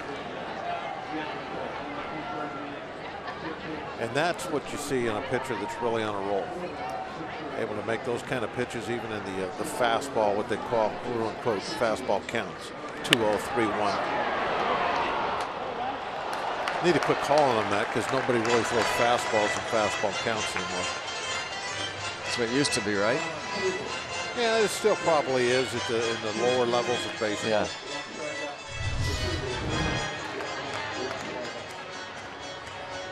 Hung that breaking ball right over the inside half. Hard hit, but easily handled down the line.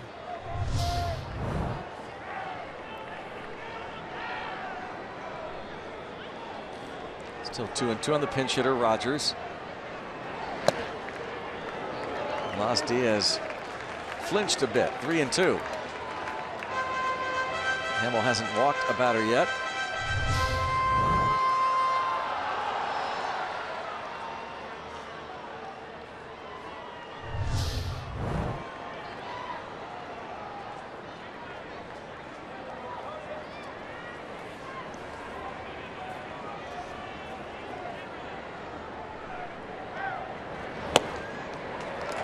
Work from Rogers to draw the free pass. He batted for Schugel, and that is the first walk allowed by Hamill. Hey, that time he couldn't make that pitch in kind of a, let's call it again, a fastball count, full count. He tried to just tuck that fastball in on the outside corner and missed with it. Chris Bosio heads out to the mound. Basio's pitching staff, ERA 2.41 this year, second lowest to only the Washington Nationals. And this Hamill, again, Such an incredible story. The 33-year-old Greenville, South Carolina native, 10th round pick of Tampa Bay in 2002 out of a community college in Oregon, traded to the Rockies in April of '09 for Anari Rodriguez. He pitched for Clint Hurdle for a bit, dealt to the Orioles in February of 2012 for Jeremy Guthrie, and then in February of 14 signed as a free agent by the Cubs. A one-year deal. They would deal him to the Oakland Athletics as Adam Warren loosens in the bullpen. They got Addison Russell in the Jeff Samardzija deal. Dealt him and Samardzija to Oakland. Got Addison Russell, Dan Straley the pitcher, then signed him as a free agent in December of 2014.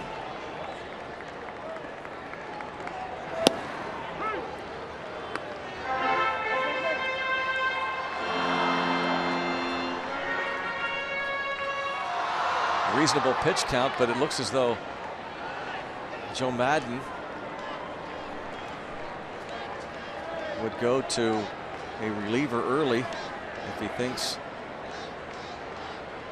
that the Pirates are getting back in this thing. And it'll be interesting to see if Hamill would face McCutchen. And if Jaso reaches, McCutchen homered in the first and has homered 3 times in his career off Hamill. 5-run lead for the Cubs in the 5th.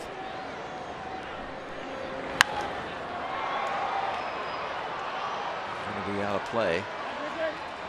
Now 2-2. A lot of times, Greg, you're looking for something that is different, out of the ordinary, when you're thinking about, has a guy been getting a little tired or whatever out there. And the fact that he was making all those pitches, real good control with breaking balls, fastball, and then on the ball 4. To Rogers, maybe that's the red flag. Like, okay, something's different now. He's not the same as we saw for those first 4 innings. Let's get somebody up and be ready. Working bat roller, Rizzo on the first. 1 out, 2nd and 3rd. And here, who's bringing the lumber? Brought to you by Yellowwood. It was Andrew McCutchen in the first. With his 6th home run of the year.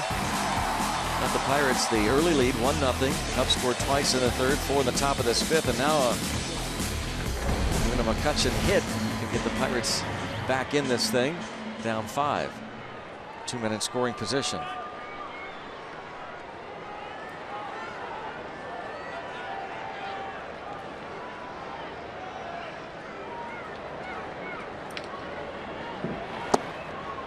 They will concede a run, get an out.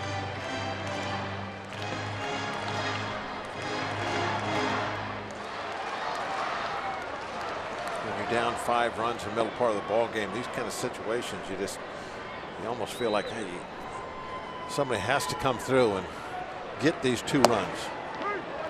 Yeah, not just a ground ball here. Look at 2 runs. They got 2 shots at it, just 1 out.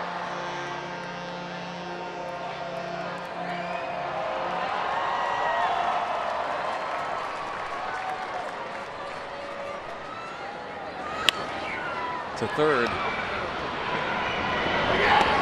Low throw. Rizzo guns it to 2nd. McCutchen will get the RBI as Mercer scores. 2 outs. 6-2.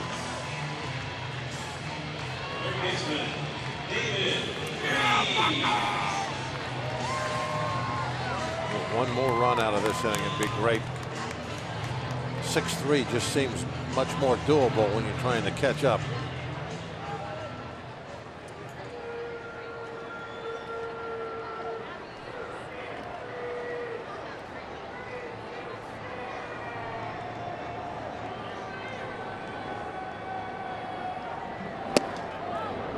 Ross guns it down towards 2nd, and the ball hits someone or something.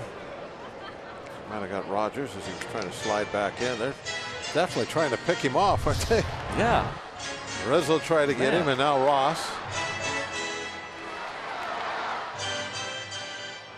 Off of Rogers' shoulder. Got them both.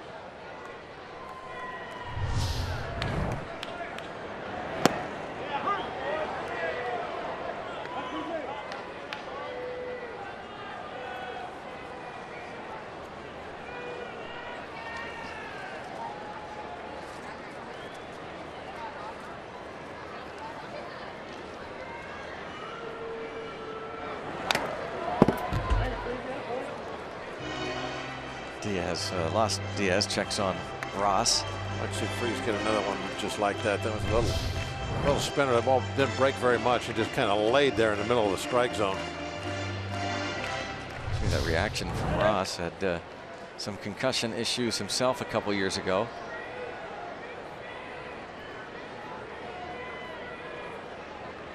We're fortunate that Freese didn't line that one into a gap somewhere.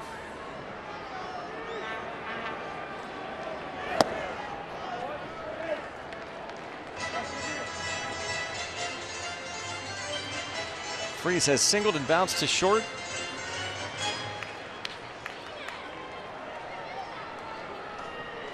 Man in scoring position with 2 outs.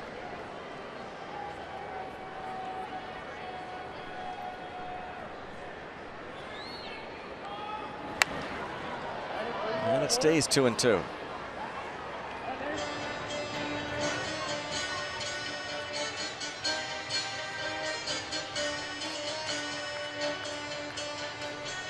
Rogers drew the walk. He went to second on the ground ball by John Jaso. McCutchen scoring on the, rather McCutchen bringing in the run. Mercer scoring on that ground ball. Hamill with that bullpen working, able to work out of it, giving up just the 1 run, and through 5, Cubs lead by 4.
Cubs lead.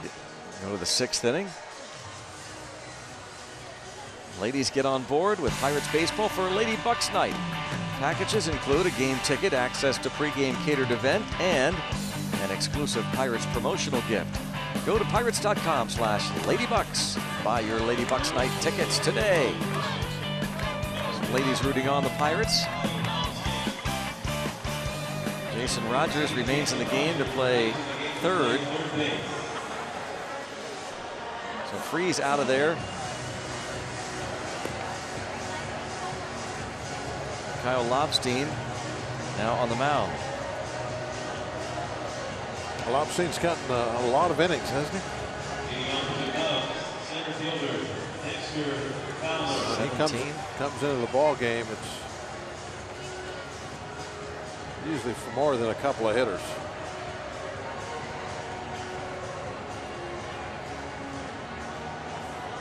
He's a master of extra innings. Yeah.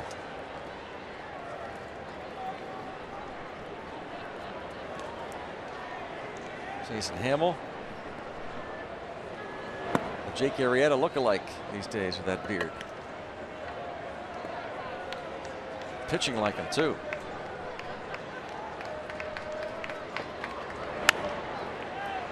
There are more beards in baseball now than any time in history, I gotta believe. You think?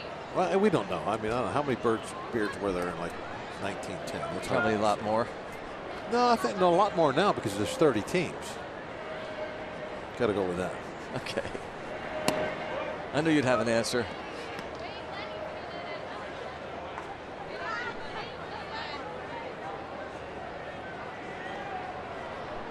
Sean Rodriguez, Francisco Liriano, and a liner toward left field for Dexter Fowler. That's a fair ball. Dexter Fowler on base for the 3rd time in 4 trips to the plate. Each of the 3 times he has reached leading off an inning. 1st, 3rd, and now the 6th. This time batting right-handed.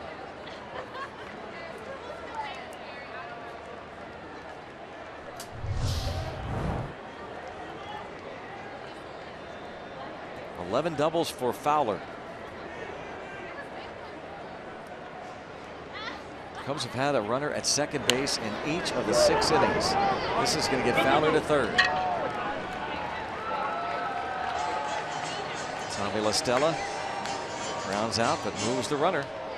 Tonight's Allegheny Health Network injury update. Jung Ho Kang, a couple of weeks into his rehab with AAA Indianapolis, was 0 for 3 tonight. About 40 plate appearances as he continues his rehab, and figure we're close to seeing Jung Ho Kang back with the Bucks. Just talking with Neil Huntington yesterday on his radio show. It sounds as though could be in the next few days, the way Neil Huntington was talking. Infield in. Of course, it was against these Cubs where Kang got hurt September 17th. Chris Coughlin,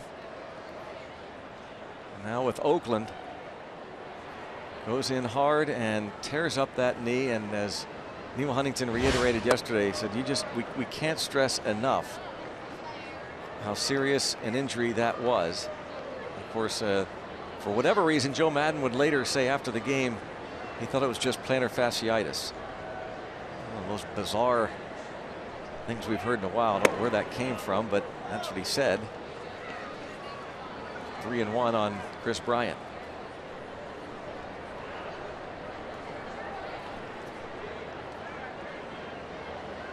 That and the play in the playoffs involving Ruben Tejada and Chase Utley led to this new slide rule.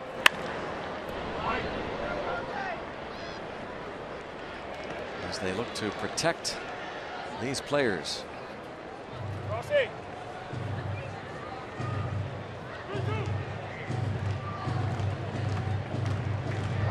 Dexter Fowler, the infield in. Cubs try to get that run back. And nice job. Lobstein strikes him out looking. 2 down. Raises him up with the fastball.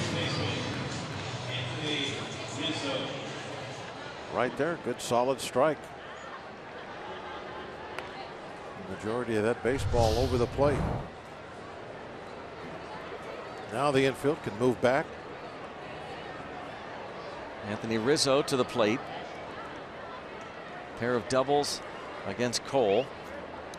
Rizzo just 2 for 22 against left-handed pitching so far. The Pirates managed to come back in this game. That Bryant at bat can loom large.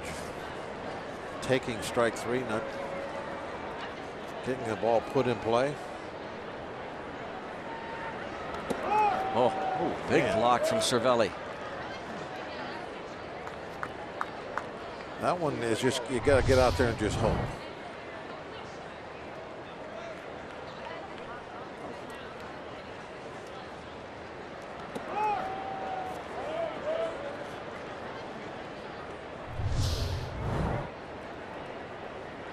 Yeah, you don't even want that to bounce off you anymore. No telling where it's going to go because you're having to move so far for it. Hard hit, and look at Jaso like a catcher knock it down.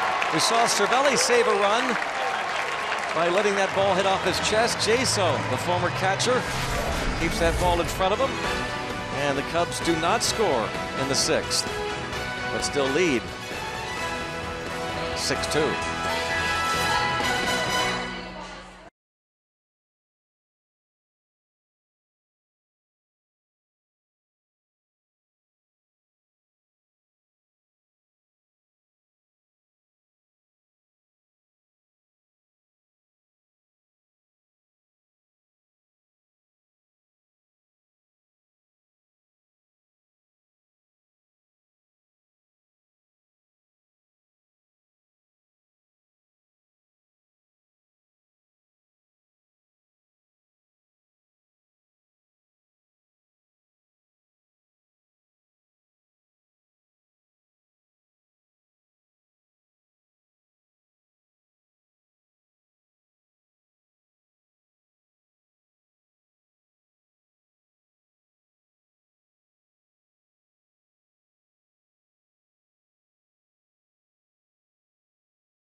Tonight here at the ballpark. Buccos, though, need a comeback. They trail 6-2 here, bottom half of the 6th inning. Tomorrow is Twitter Tuesday here on Root Sports, and that man is our guest. Starting pitcher Francisco Liriano got a hot bat this year to go with the hot arm he's got going, and he's going to take all your questions, so fire away.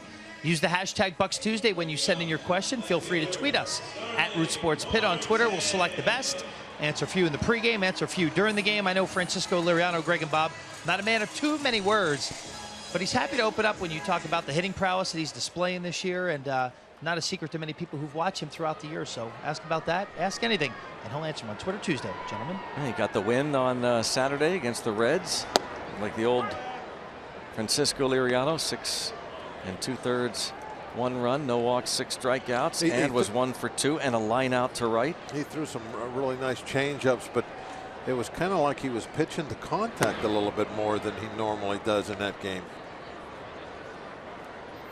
But yeah, it should be hashtag line drive. Yeah, that's talking right. about him. Yeah. Well, how about that? The hitting that he is out of nowhere. Ouch.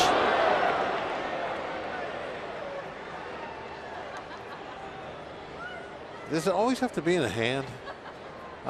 He must have hands of steel, not to have ever had a problem with that. Oh, no, it didn't get him in the hand. He's looking at his form.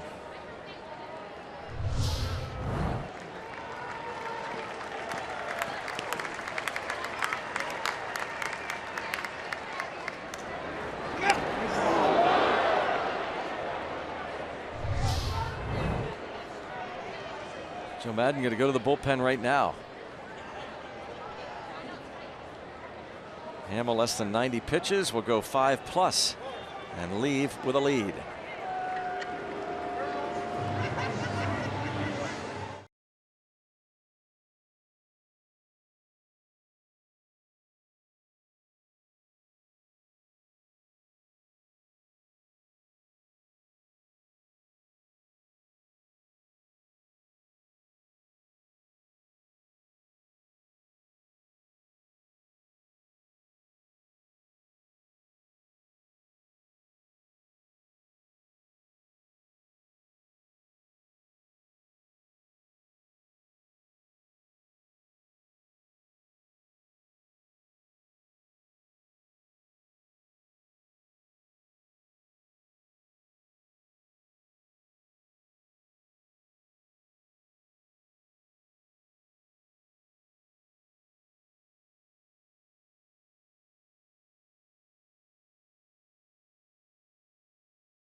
Telecast is presented by the authority of the Pittsburgh Pirates and may not be reproduced or retransmitted in any form. And the accounts and descriptions of this game may not be disseminated without the express written consent of the Pittsburgh Pirates. 6-2 ball game. Cubs lead it here in the bottom of the 6th inning. The Pirates have a man on. Joe Madden went to the mound to make the pitching change, and then some confusion. Right-hander. Adam Warren came out and then wasn't so sure. Somebody yelled back to him. Said, "Go ahead, yeah, it is you."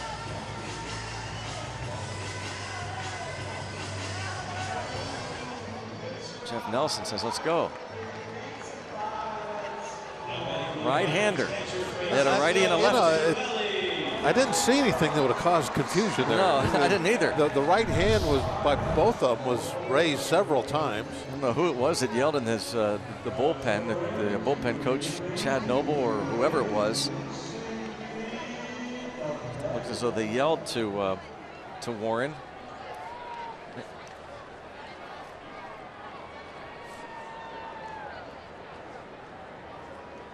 This bullpen has been tremendous for the Cubs. Starters and the relievers. Lowest batting average against in the National League. In fact, second only to the Mariners in Major League Baseball. Opponents hitting just 183 against Cubs relievers. Adam Warren came over from the Yankees in the Starlin Castro deal this winter.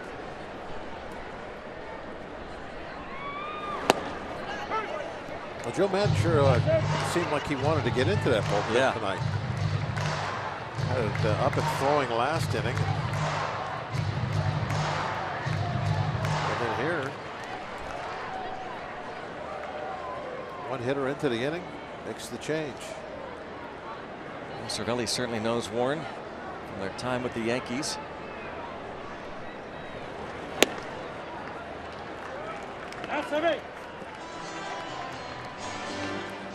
Cervelli has lined to center and struck out looking. Bucks down 4. Jason Hamill can only win it. He goes 5+.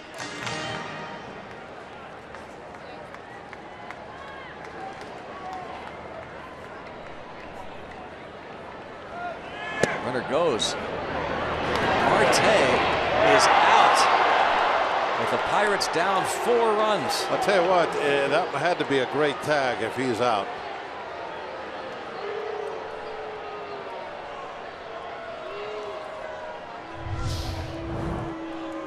Throw was high. Baez having to jump up to get it. Oh, look at the got him. Great job by the second baseman. A breaking ball too. Throw high into the shortstop side a little bit, and somehow he was quick enough to bring that ball down. Very athletic play.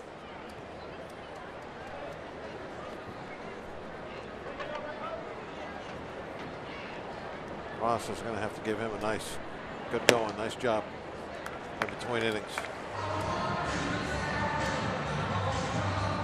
Cervelli draws the walk.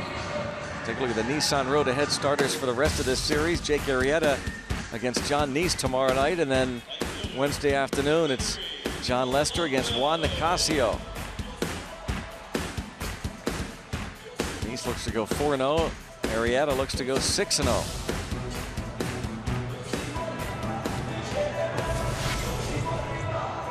Juan Nicasio next to Starling Marte. John Lester will go on Wednesday.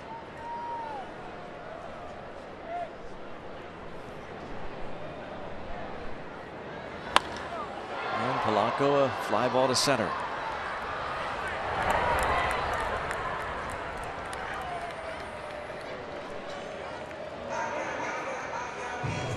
Two outs in the 6th.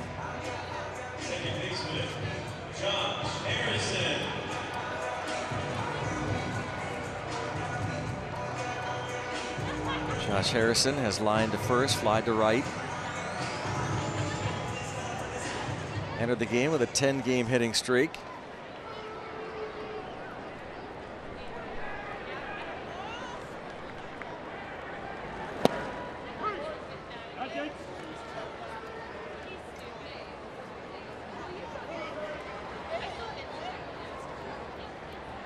Rizzo and Cervelli. Prerequisite of being a first baseman. Got to be a talker.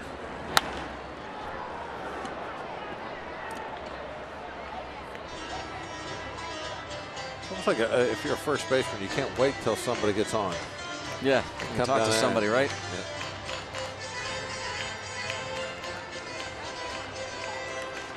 If they get desperate too, you always see them down there talking to the umpire.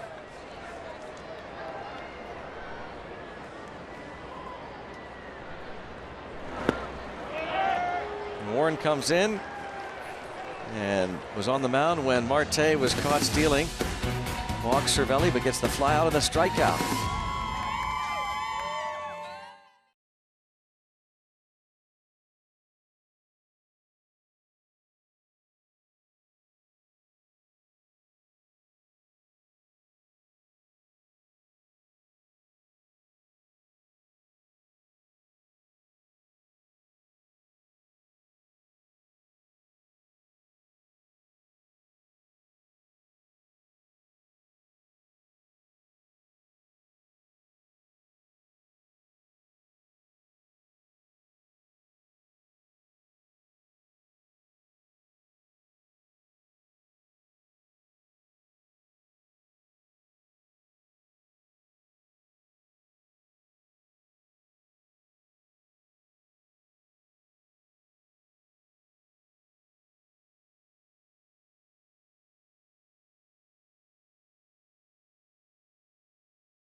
Images from the Allegheny Health Network Supermo. The Cubs are leading this one 6-2 on to the 7th.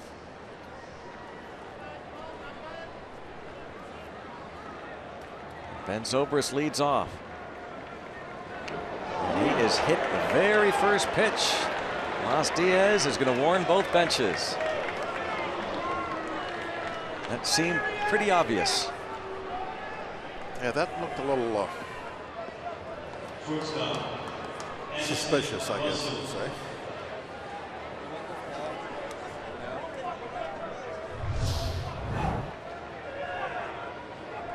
If you're going to send a message, that's a good way to do it. Yeah. In the rear end, no harm done.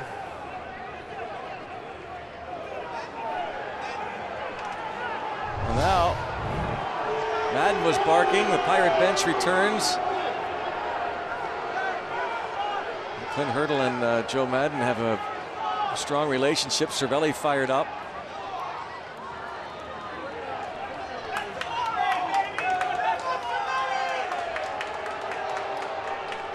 Cervelli still barking over at the Cup bench. Las Diaz trying to get him to stop.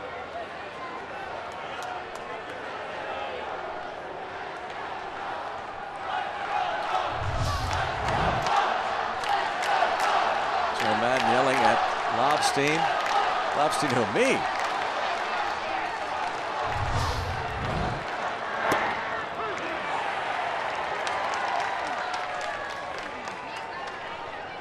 Wouldn't have picked Lobstein to be the catalyst for all this. He's moving up the totem pole, isn't he? Sure is.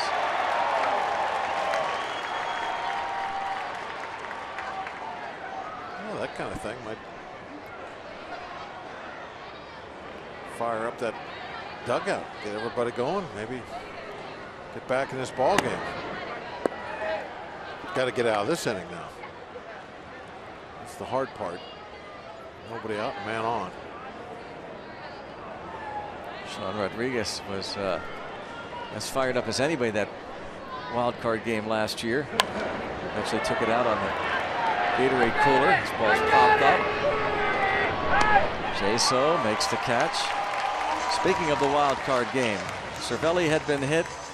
Josh Harrison had been hit by pitches, so Tony Watson took it into his hands, and he hits Jake Arrieta, and Arrieta stares down Watson, says something on the way to first base, and both benches empty.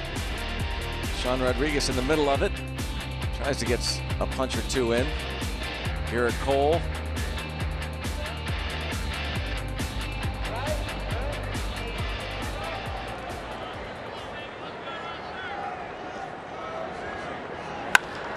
Baez lines it into left center field. Zobrist heads to third. And to second goes Baez. Single and goes to second on the throw. Catcher David Ross.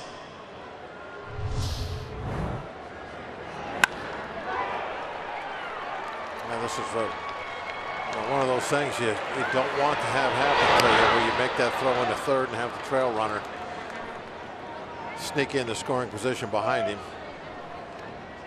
Now if that throw would have actually been right there on the bag, might have had a shot at an out, but it's so hard to put a ball right on the bag from that far away.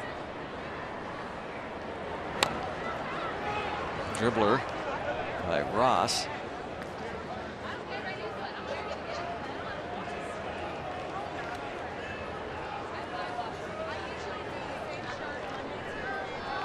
It's going to be a tough decision a lot of times for the outfielders to make. It's got to be so instantaneous. Do I have a shot at him or do I not have a shot? And when you're down by 4 runs late, you got to, I think you have to gamble a little bit. Keeping the double play in order might not be that important when you're down 4 runs. You better stop a 7th run from scoring, and you have to roll the dice, and I think Marte did there. Just didn't get him.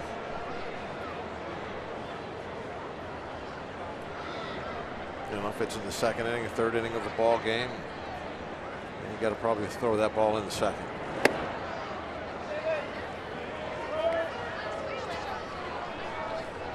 2-1 count now on Ross.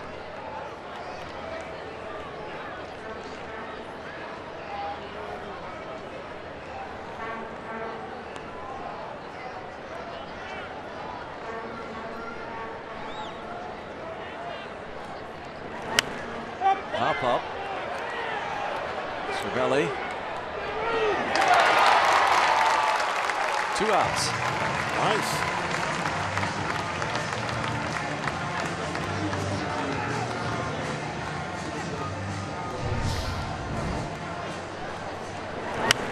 Didn't get it put in play.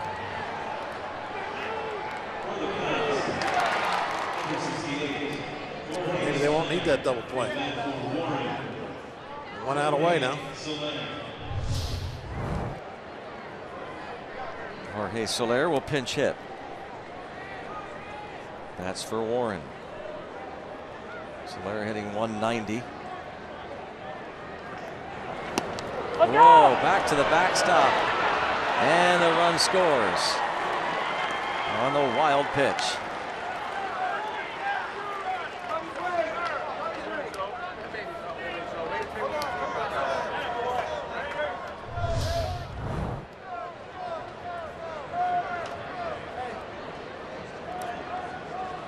That was a tough one for Cervelli.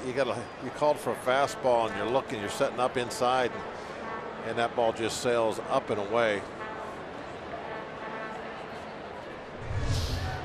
Hard one to get to. Pop up. Rogers, the 3rd baseman, will make the catch. So Zobrist hit by the first pitch. Scores. Yeah, I still like it, though. Cervelli. Absolutely. Even though he scored, I think that For the 7th inning stretch, we a good idea. follow the bouncing We're going to keep it here for the 7th inning stretch. and join everyone watching at home on Root Sports as we sing "Take Me Out to the Ball Game."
Pirates Baseball on Root Sports is brought to you by Kenny Ross, Total Confidence Pricing, and by Levin Furniture, the official furniture and mattress supplier to the Pittsburgh Pirates. For the best quality, service, and value, shop Levin's. Let's go Bucks! Number 52. 7-2 in favor of the Chicago Cubs in the first of this 3-game series. Cubs scoring 4 times in the 5th. A short night for Garrett Cole. Gives up 6 runs in 4 2/3 innings.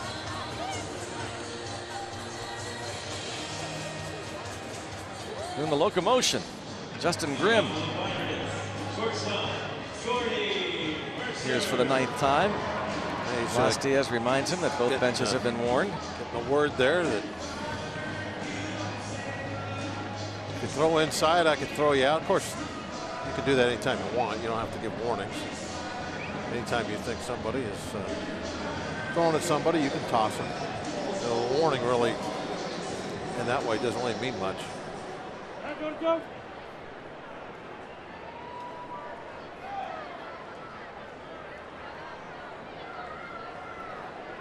Jordy Mercer 2 for 2.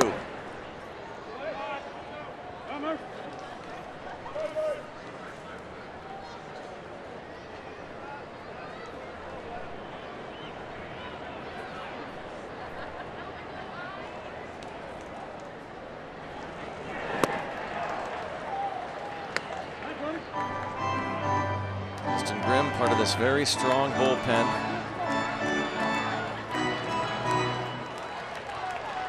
Especially in the later innings. Hector Rondon is the closer. Pedro Strop, setup man. Jordy Mercer is 3 out of 3 tonight. He has singled up the middle, singled to right center, and he singles to left.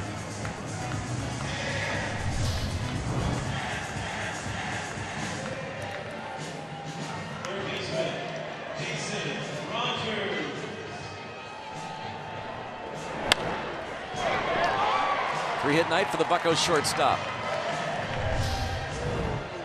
Yeah, at some point, Greg, I think if we're going to do something, we need somebody to hit a long ball.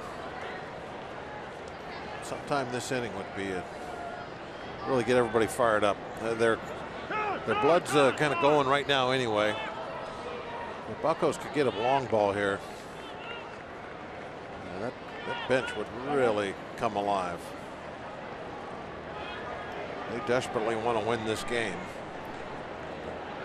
They've fallen quite a ways back. Saw Sean Rodriguez grab a bat, the pitcher's spot. It's still 3 places away in the lineup. Jason Rogers pinch hit in the 5th for A.J. Schugel. Stayed in the game, replaced Freese at 3rd, and Kyle Lobstein went in that 3 spot of the order. They get one. There's a quick turnover there by Baez to turn the double play. My goodness. How good has he looked tonight at second base since he's come to this game? Remember that tag that he put down on Marte? And that was a heck of a turn. I don't know if they got him or not. Pirates are looking it over. Was he off the bag? Oh, he has to be on second, doesn't he? He may have been off the bag. He might have been safe at first. They both might be safe.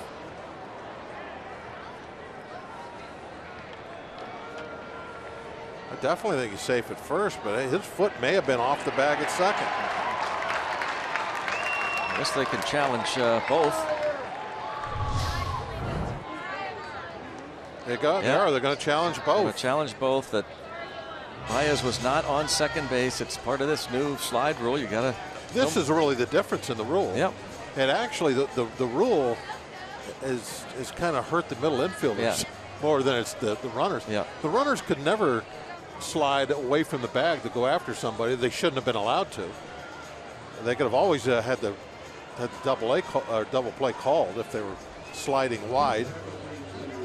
But this new rule to where they have to, the middle infielders have to stay in contact with the base, and there's no more, what do you call it, neighborhood play. Then that's really the big change, to where in the past they weren't allowed to review this.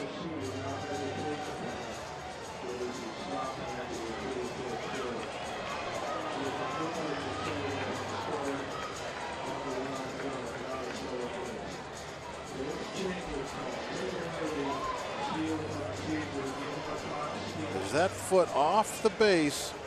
Boy, it looks like it. It looks like his foot's off the base when that ball, you can see the ball slam into the webbing of that glove. And I think his left foot's already cleared the base. And now over here at first, by the time the ball hits the webbing, it looks like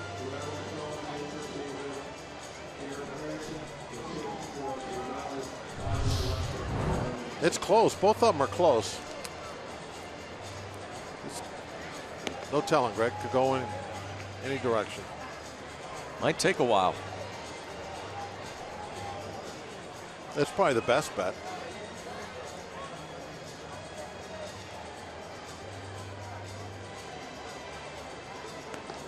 Crew chief Jeff Nelson.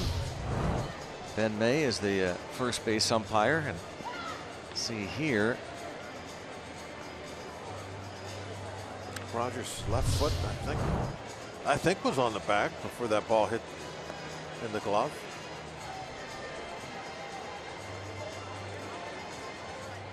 What do you think, Greg? Besides the fact comment, that you think Bob. it's going to take a while. No comment. You're playing it safe. Now, by no comment, to me that makes me think that you're of the. You think it's safe, don't you? No, you can think what you want. It's just no comment.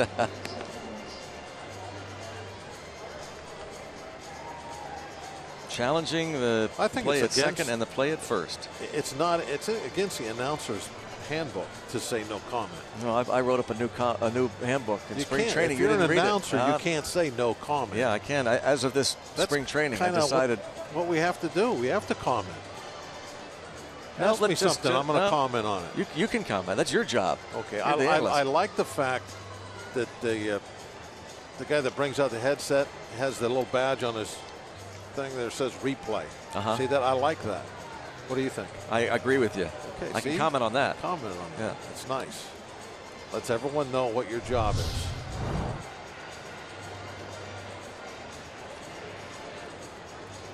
No comment on that one.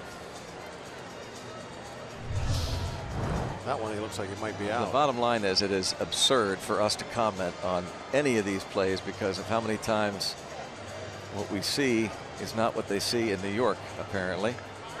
So anything basically anything goes. So we're always wanting to see it the Pirate way, though. You have to admit that. So that's pretty obvious. So sometimes I'm thinking, I well, think that's pretty maybe I obvious. just didn't see that right. Maybe I was rooting too hard. Like in this instance right now. The first few times I saw that play at first, I thought for sure he was safe. But now I'm leaning to like, well, maybe he was out.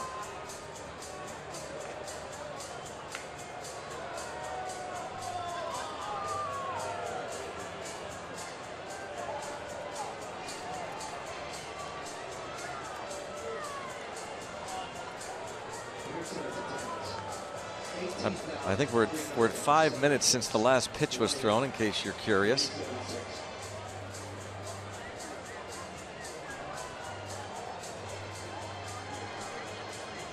Oh, thought we were going to go to the headset there. It is. It's coming and off. drum roll. We got it. Oh. We got it. We got it. It's Drum coming roll. off. I don't know. The first base umpire, Ben May, is not. And now he's going to the headset. And we have a ruling and the decision out and safe. Now explaining to Joe Madden. If the Pirates have a challenge left. Wants Joe Madden to know about it. So do we have a challenge left? No comment. Well, we were half right. Maybe we have a half a challenge. Just been informed that we do retain the challenge. Oh my goodness. Now this, his foot is still in contact with the bag.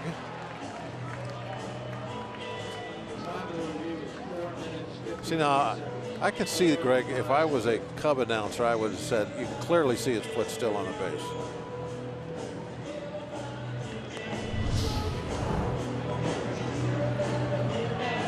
Joe Madden apparently has challenged something. So that was about a 450 challenge. He's going to challenge our challenge. Yeah, maybe the slide rule. What's your comment on this, Bob? I like it. On the slide rule. I like it a lot. Who wins? Who wins this challenge? You think it's a slide rule challenge? I don't know. I don't know what else it could be. I thought when we started using computers, we did away with slide rules.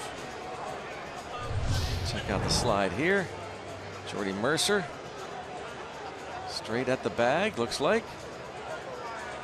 Initiates a legitimate slide. Isn't that what they say? It got to be a legitimate slide? Bona fide. Bona fide slide.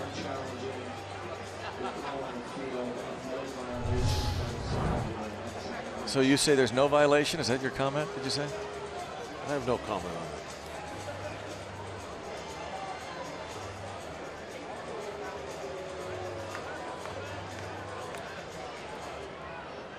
And we have a ruling, and he is, what do we have here now? I love the fact that they don't inform anybody. I think that's a good idea, to keep it a big secret for the fans here and for the viewers. I like that. You know, it's pretty neat. Just don't let anybody know what's going on. Yep, just can watch with you. Watch the absurdity of this.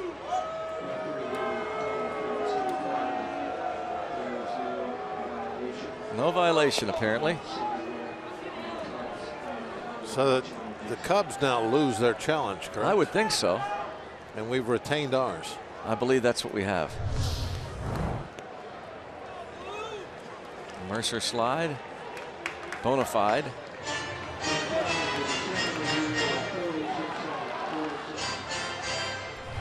Huh. Your thoughts, Bob? Would you have challenged that slide, Greg? If you were in charge of the challenges? All I know is it's been 8 minutes since the last pitch. 8 minutes to go through that. Shouldn't you be allowed to warm up again? Just ticked over to 9 minutes since he, between pitches, 9 minutes. Should Grimm been allowed to now, after this is all done, now warm up like he's starting a new inning? Should have.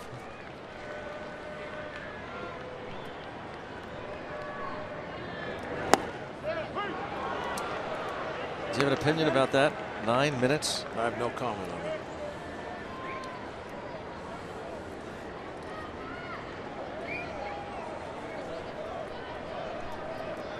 I should have went and got a cup of coffee. Sure you could have. That was my chance.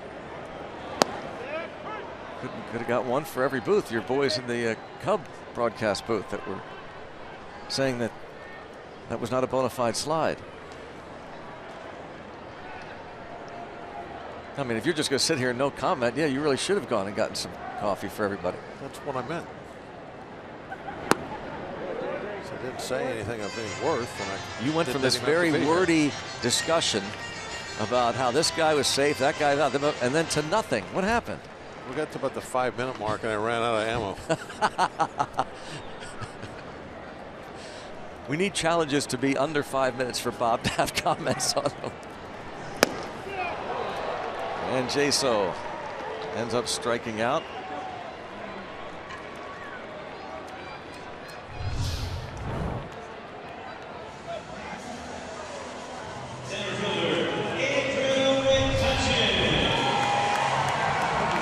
Here's Andrew McCutchen. That's both RBIs tonight.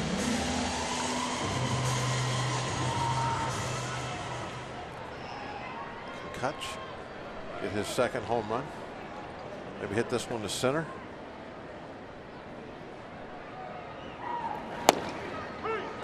The other night when he hit 3. He spread them around. One to left, one to center, and one to right. Grimm has given up 1 homer in his 8 innings.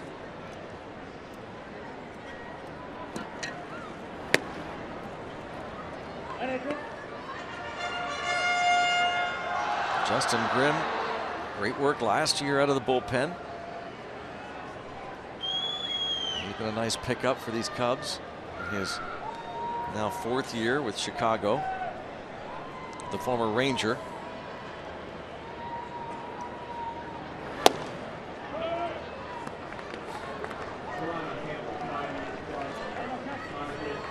Two and 1 now on McCutchen.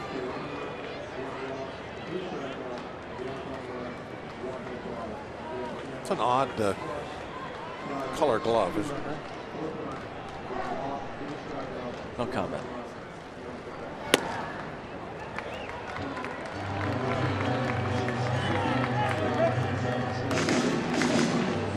A lot of no comments now. Yeah.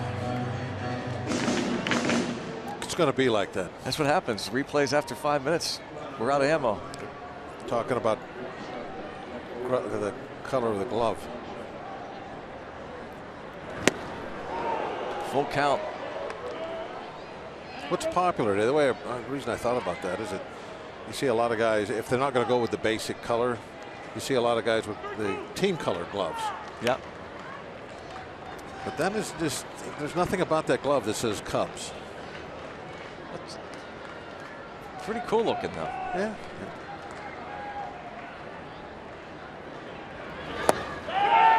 Strikes out McCutchen. Back-to-back Ks for Grimm. On to the 8th. Wow, that's a big glove. Rain hat.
8th. Pirates got that home run from Andrew McCutchen in the first, and pretty much been all Cubs since. Just reminders you enjoy a cold one to look forward to Miller time later in the game. Brought to you by Miller Lite. Dexter Fowler, who singled and stole a base in the first inning, walked, stole a base to begin the third inning, and scored the first run, the game-tying run in that third inning. And he struck out against Cole in the fourth. He faced Lobstein leading off the sixth and doubled. In the 3 innings in which he's led off, he has reached. And the Cubs have had a man at least at second base in each of the first 7 innings. It has been methodical. Jake Arrieta tomorrow night.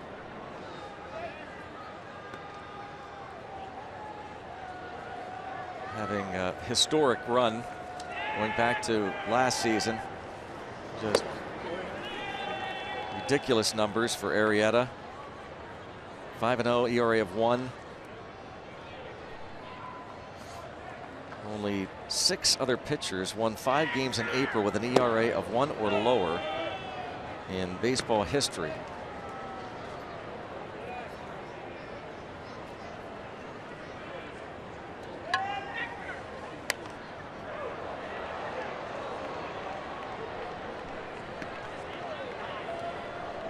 Fowler, who came in the major league leader with a .470 on base percentage.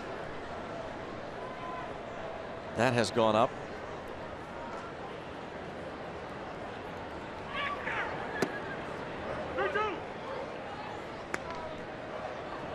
Full count on Fowler, batting right-handed against Lobstein.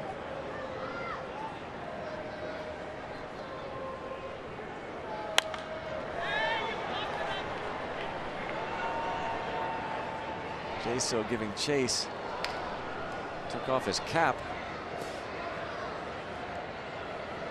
That was interesting. See that? Yeah, I don't Started know. running after the ball and takes his cap off. This ball, when it landed, Greg, does it land? Look, it's falling off. Well, yeah, but why not just whip it away? You know, he's holding on to it. It ends up hitting right on there the field of play. Yeah. I'm guessing he lost the ball initially. And there's a drive to center field by Fowler. McCutchen with just enough room. But I think why, back to why he ran was, I think that's, from being a catcher. You know how they run back with the glove, with the mask. Probably right. They carry the mask until just before they're ready to make the catch. Then they throw the mask away. That would have been tremendous if we had seen that. The reason they do that is because they don't want to stumble over the mask later on trying to catch a pop fly. So they hold on to it until they know exactly where they're going to have to be, and then they throw it away. And since he's a long-time catcher, I think it's just in his mind not to throw that away. But that would have been funny. Just before he made the catch, tremendous. He threw his hat away. That would have been great. Well, I'm sure he wasn't even thinking about it. It's just his body on autopilot to hold on to that hat like he was holding on to the catcher's mask.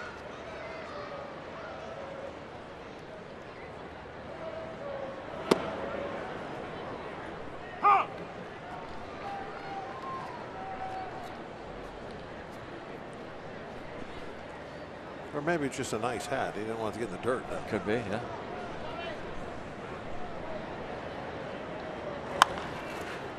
Popped up.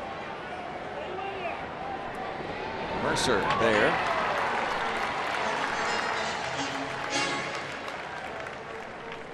Left fielder Chris Bryant.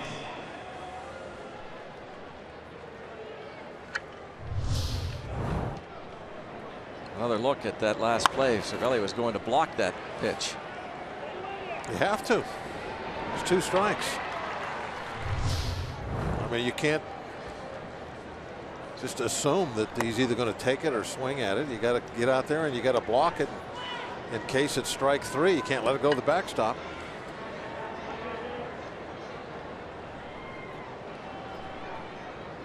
Catchers are hard working. Even on plays you don't notice. Long run, Polanco. He goes into the feet first slide early. Did he kick down over? That ball hit his foot? Don't know.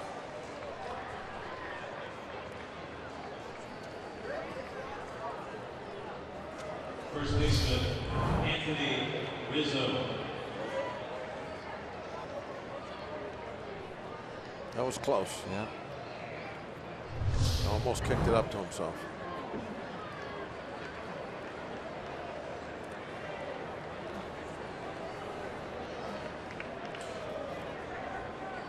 I know when that might not be a good idea, though. What if it hits your foot and bounces over the home run fence? That's not a good idea. Probably can't happen here in right field.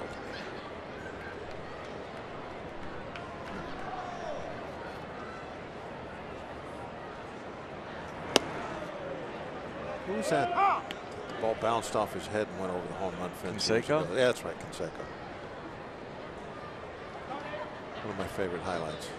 That you don't see very often.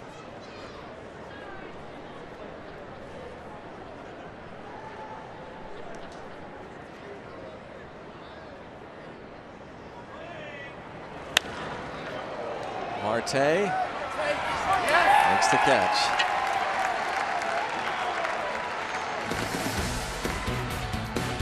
Bucks down 5.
Go to the bottom half of inning number 8 here at PNC Park. The Bucks down 5 to these Chicago Cubs, and Point Park University tweet took Graham to her first Pirates game tonight. Hashtag Let's Go Bucks. Thanks for sharing that. Late to confer, and hopefully Grandma sees a great comeback here, starting with Matt Joyce.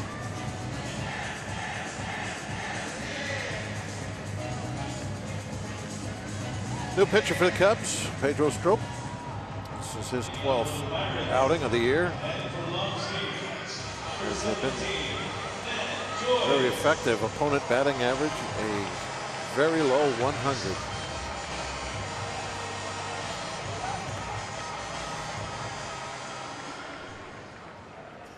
Kyle Lobstein goes 3 innings, gives up a run on 3 hits. Matt Joyce. Lobstein has been really doing well. Yeah, yeah. Coming into these situations and where he's had to extend his outing. Nice long man to have in that bullpen. And, did a good job tonight, kind of making a little statement there. First pitch.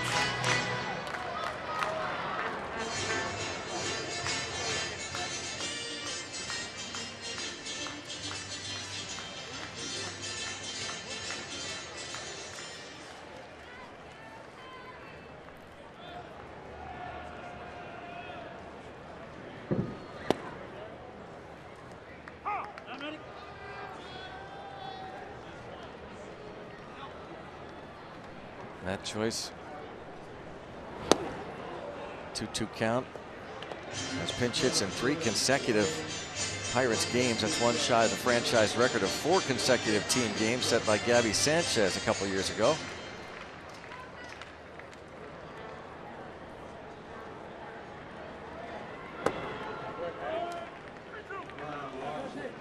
Strop has had control issues at times over the years. He has walked 3 and 9 1/3 to go along with 13 strikeouts. They get 14.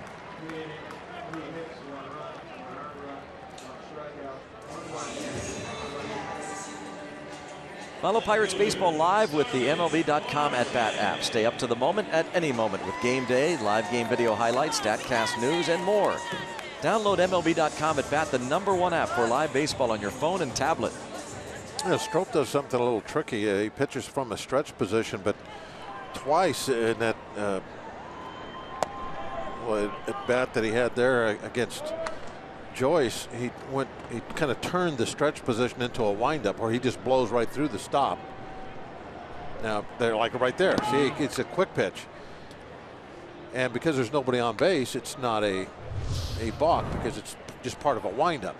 There's no stop. He just comes up and goes. And so if you're the hitter and you're normally seeing him come up and set, and then he comes up and just the ball just on you. Now he did that twice to Joyce. Both of them were on strikes, I believe. Seeing single for Marte, his first hit of the night. Now he won't be able to do that. Every time he comes up, he's going to have to come to a stop.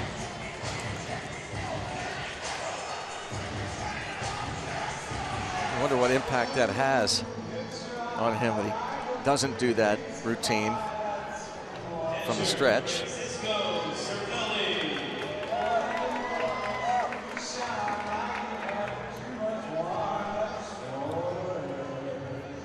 Cervelli.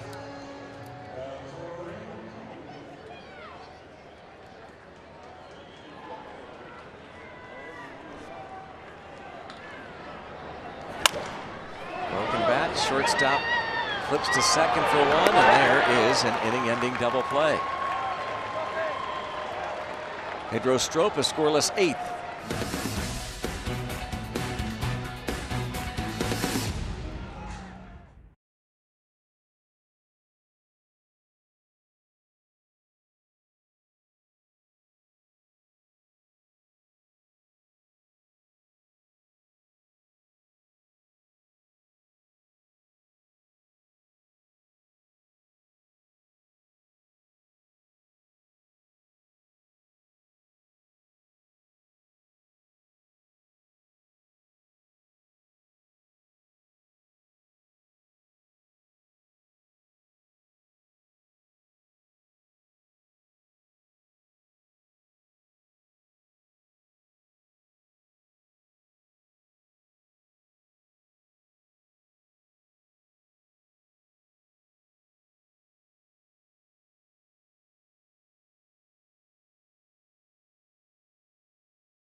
Here are the Cubs. Go to the 9th inning, and John Neese tomorrow will be on the hill for the Buccos as the series continues against the Chicago Cubs here from PNC Park. Our coverage begins at 6:30 with Pirates pregame presented by WB Mason here on Root Sports.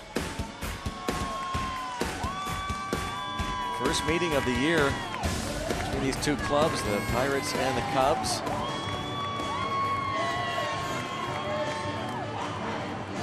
Cubs in front. Pirates took the early lead, and then the Cubs scored twice in the 3rd off Garrett Cole. Leadoff walk to Dexter Fowler. He would steal second.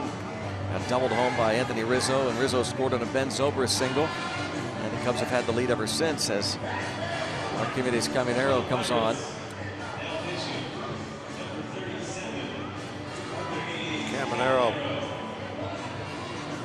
throwing hard as always. They're close to 100 mile an hour, but April was kind of unkind to him control-wise. Those 10 early walks. There was something he really was able to get away from his rookie season last year. A lot of strikes.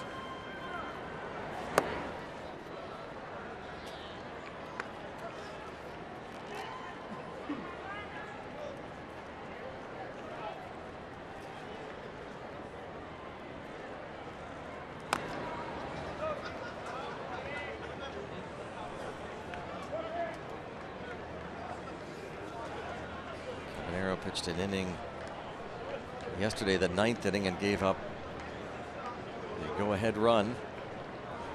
Made it 5-4. Reds took the lead before the John Jaso homer that tied it, and the Reds won it in 11. Bullpen gave up 3 runs in their 4 innings of work yesterday. Jeff Locke started. Roller to Harrison.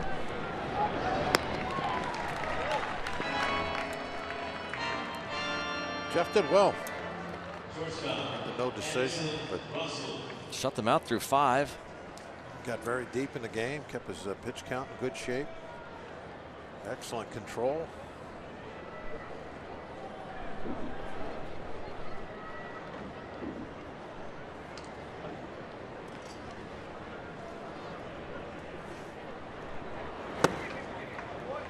Addison Russell has singled, struck out, has been hit by a pitch and fouled out.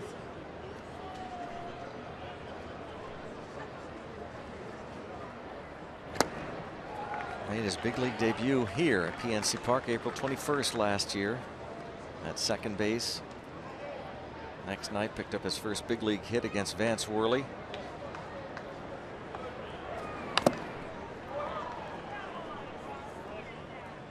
Cervelli checks on Diaz, making sure he's all right.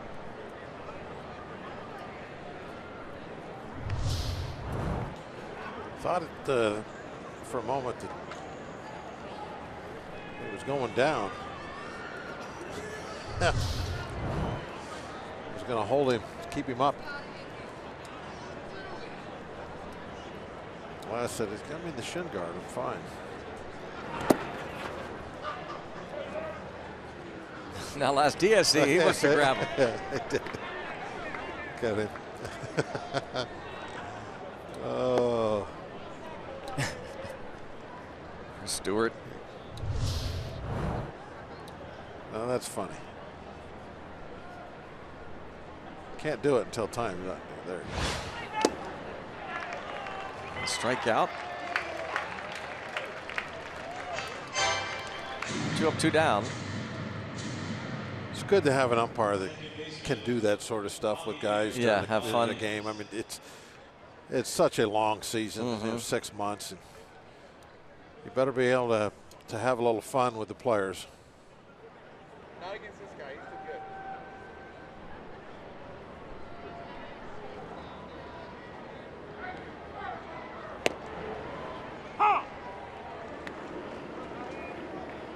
Travis Wood looks like he's going to finish up. Tried to anyway in the bottom of the 9th.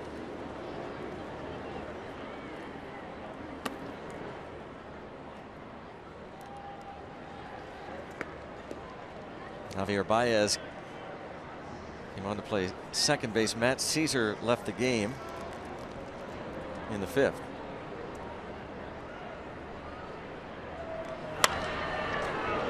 And a base hit.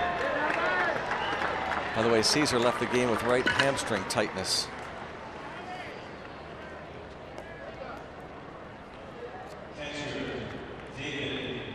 Two-out single brings up David Ross.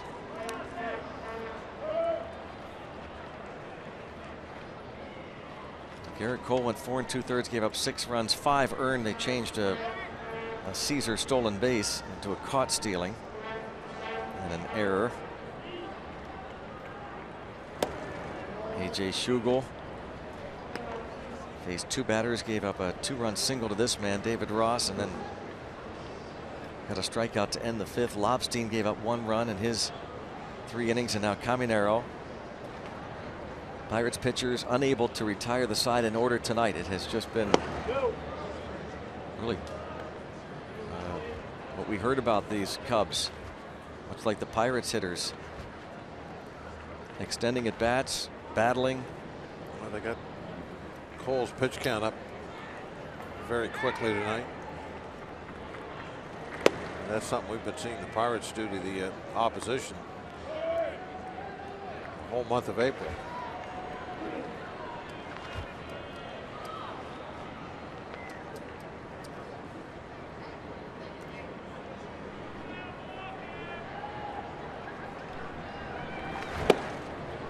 Pitch walk to David Ross.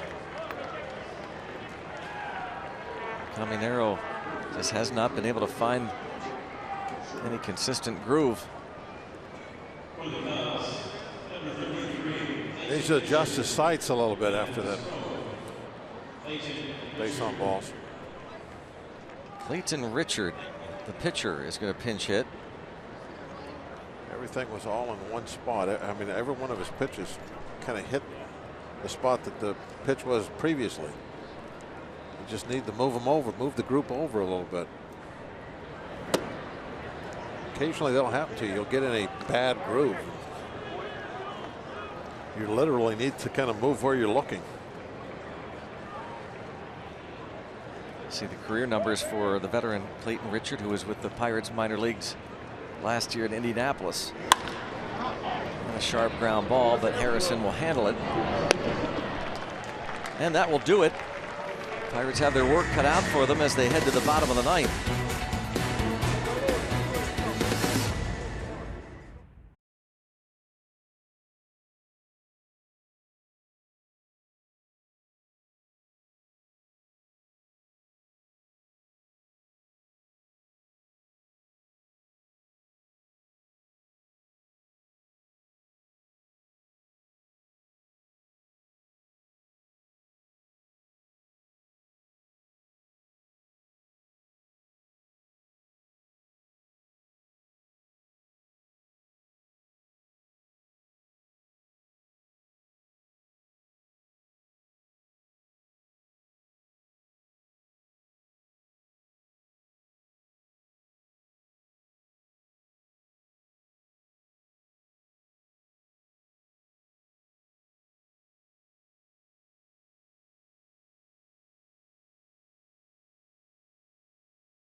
A 7-2 ball game in favor of the Chicago Cubs.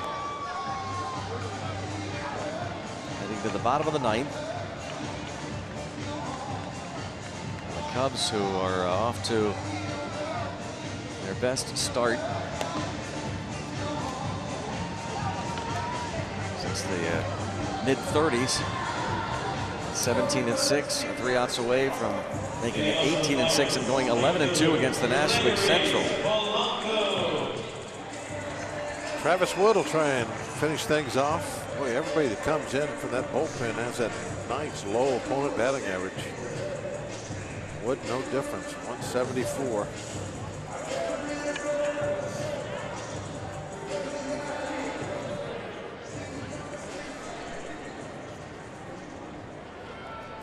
Gregory Polanco has one of the 7 Pirate hits. Jason Hamill will improve to 4-0.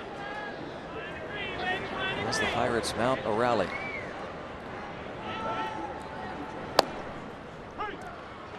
And Garrett Cole will drop to 2-3.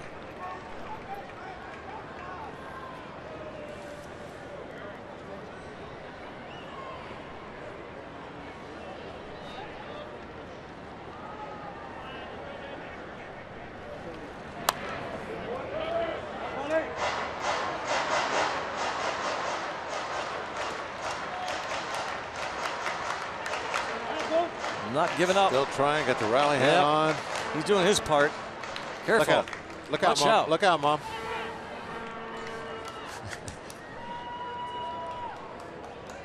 He's got the gold uni on.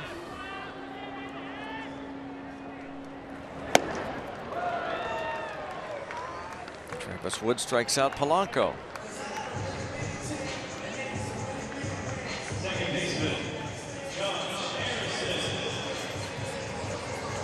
Not giving up. His buddy's coming to the plate.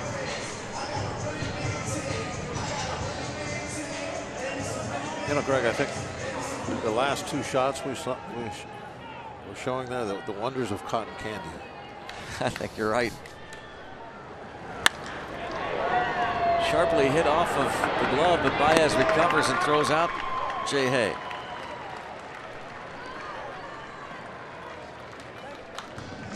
Looks like it's going to be up to John Neese to try and even this series tomorrow. 3-0 against 5-0 Jake Arrieta. Of course, these two, the Pirates and the Cubs met in the wild card, but then John Neese, his Mets last year, were involved in the NLCS against the Cubs after the Cubs beat the Cardinals in the NLDS.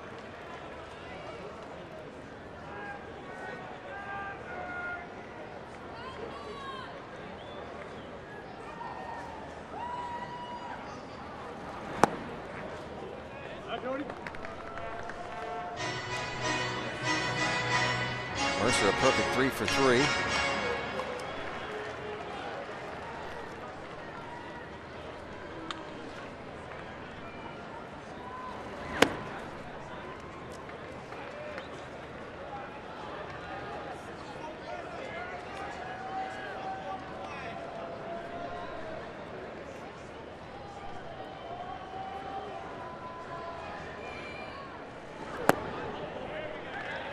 Jordy Mercer on base for a 4th straight time, a 4-pitch walk.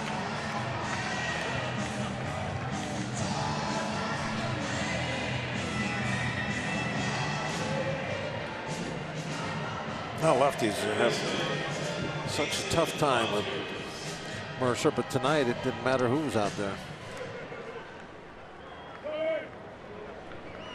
Mercer will probably be back up top of the lineup Wednesday.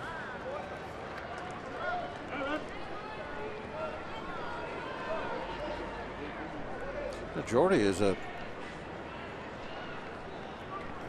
maybe going to have one of those great breakout years. Normally he starts mired in a hitting slump, and then he spends the rest of the season kind of bringing his numbers up to respectability. Yeah. But now this year, starting as hot as he is, if he plays in the middle of the summer like he normally, like we've seen him the last couple of years, he may be right up there at the end of the year with 320, 330 batting average, something along those lines. That would be sensational, wouldn't it? Something we'd be definitely rooting for. 1-2 on Jason Rogers.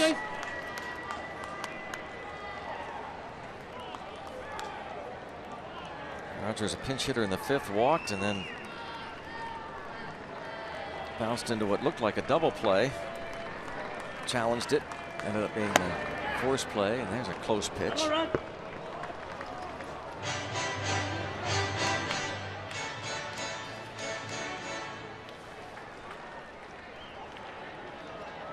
Travis Wood strikes out Rogers to end the ball game. Dexter Fowler led the offense at the top, getting on base 3 times, a couple of steals, scored a run, set the table. 11 hits for the Cubs, and the pitching of Jason Hamill, Adam Warren, Justin Grimm, Pedro Strop, and Travis Wood. They ended up, those relievers, 2-hitting the Pirates the rest of the way. And also just too much Cub offense there early on, first 5 innings, 6 runs, and that just makes it so difficult against their quality pitching staff. Need to do better tomorrow, keeping them off the scoreboard. Much to talk about with Robin Teague. Greg and Bob, thanks very much. There is much to talk about, beginning with what we thought was going to be probably a better pitching matchup. I don't think either pitcher was probably too excited with the way they threw tonight. No, I think, I know for a fact Garrett Cole was, hoped to go out and do a lot better than he did. Hamill, I said in the pregame show, this guy's probably due for an adjustment. He hasn't historically pitched as well as he's pitched the first 3 games this year. The Pirates able to get a couple runs off of him in 5 innings tonight. So a little bit of a downer for him, but the Pirates just not able to put enough together to cover up for what Cole wasn't able to get done also. And the Cubs, the guy right in the thick of it, Miller Time, brought to you by Miller Lite. Anthony Rizzo. He had a couple of big hits tonight, 2 for 5, a double, an RBI, 2 runs scored. Rizzo, Fowler, a couple of these guys right in the middle of things. For Rizzo, Miller Time, brought to you by Miller Lite, as the Cubs go on to defeat the Pittsburgh Pirates by the final score of 7-2 in the first game of this 3-game set here at PNC Park. Coming up next on Pirates Postgame, presented by the Allegheny Health Network, we're going to have extended highlights of this Cubs 7-2 victory over the Pirates. They continue to stretch of 15 straight against NL Central opponents. Post-game reaction as well, plenty of analysis from Teague and highlights from around the league. That and more coming up next on Pirates Postgame, presented by the Allegheny Health Network.